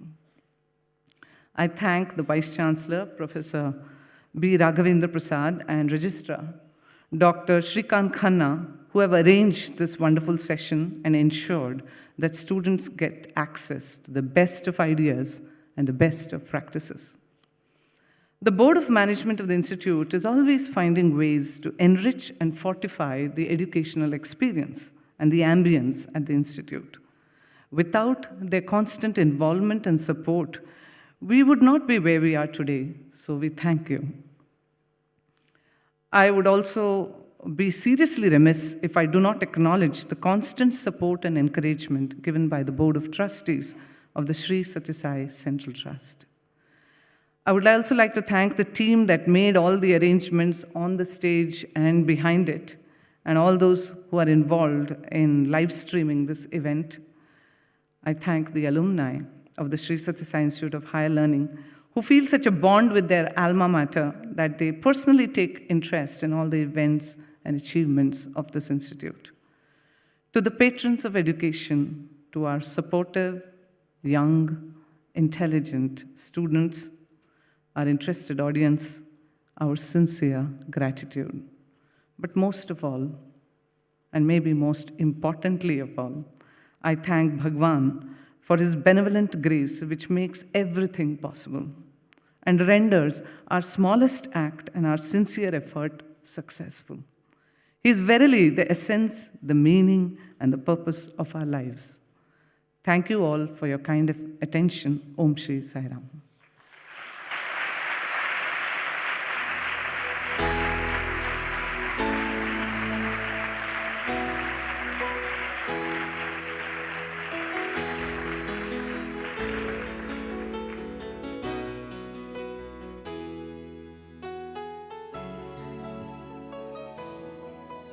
Thank you, ma'am. With Bhagwan's blessings, We'll now have the felicitation ceremony. We invite our honorable guest speaker, Dr. Professor S Vishal Rao, to kindly come over to the stage and take your seat, sir.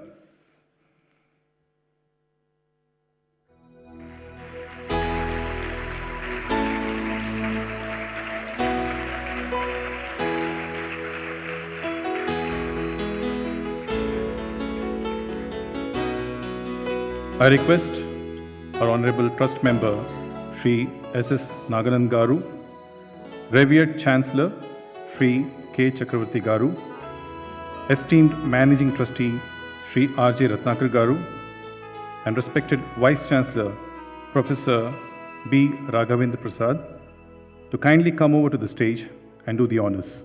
Sai Ram.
The Sri Sathya Sai Institute of Higher Learning takes great pleasure in awarding this citation to Dr. Professor S Vishal Rao for his immense contribution to the field of healthcare, science, technology, and social innovations, especially in the areas of cancer prevention and anti-tobacco programs, and for the erudite oration on possibility to actuality, bridging the gap between biological advances and technological advances.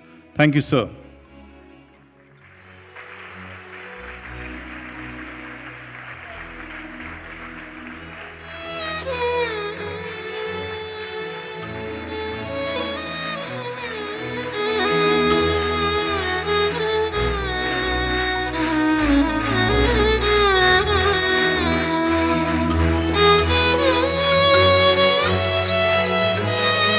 We thank the esteemed elders for doing the honors. We'll conclude this session by offering Mangal Aarti to Bhagwan. We request everyone to receive Bhagwan's prasadam as they leave the auditorium. Sai Ram.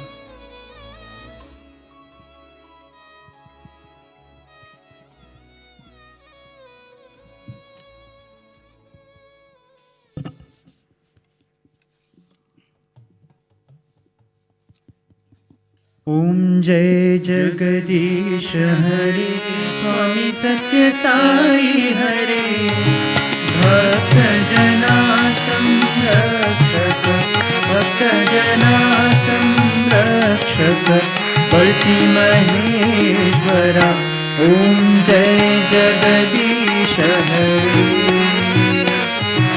शशिवदना श्रीकरा सर्वा प्राणपते स्वामी सर्वा प्राणपते आश्रित कल्पलतिका आश्रित कल्पलतिका आपद बांधवा ओम जय जगदीश हरे माता पिता गुरुदेवम् मरियन्त्रयो नीवे स्वामी मरियन्त्रयो नीवे नाद ब्रह्म जगन्नाथ नाद ब्रह्म जगन्नाथ नागेन्द्र निद्राशयना ॐ जय जगदीश हरे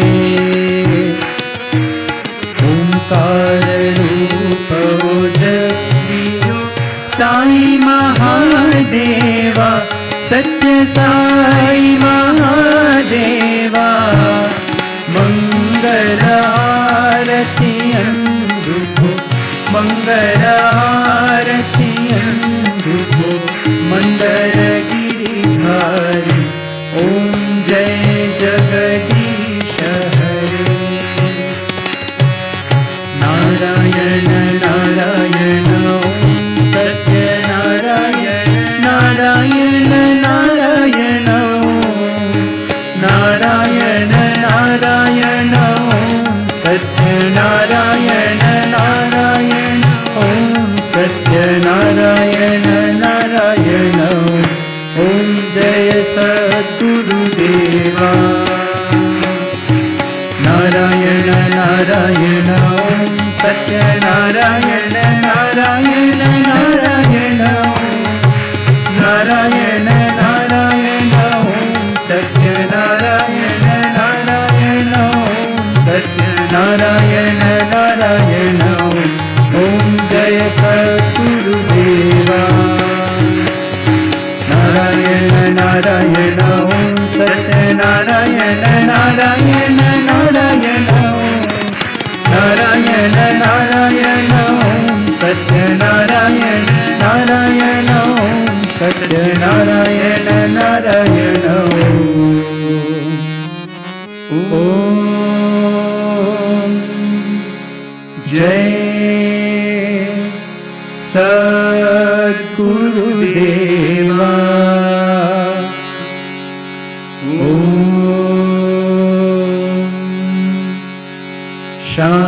शांति शांति शांति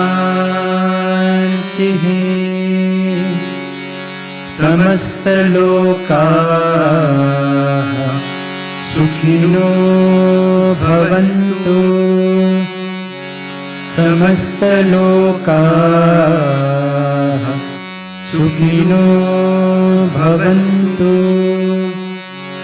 समस्त लोकाः सुखिनो भवन्तु ॐ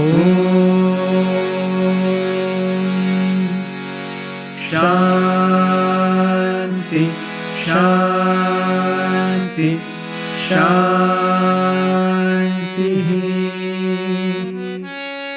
जय बोलो भगवान श्री सत्य साई बाबा जी की जय।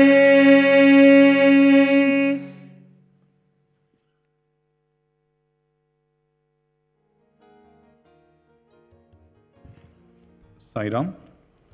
We request everyone to be seated for a few minutes as the elders leave the auditorium. Thank you.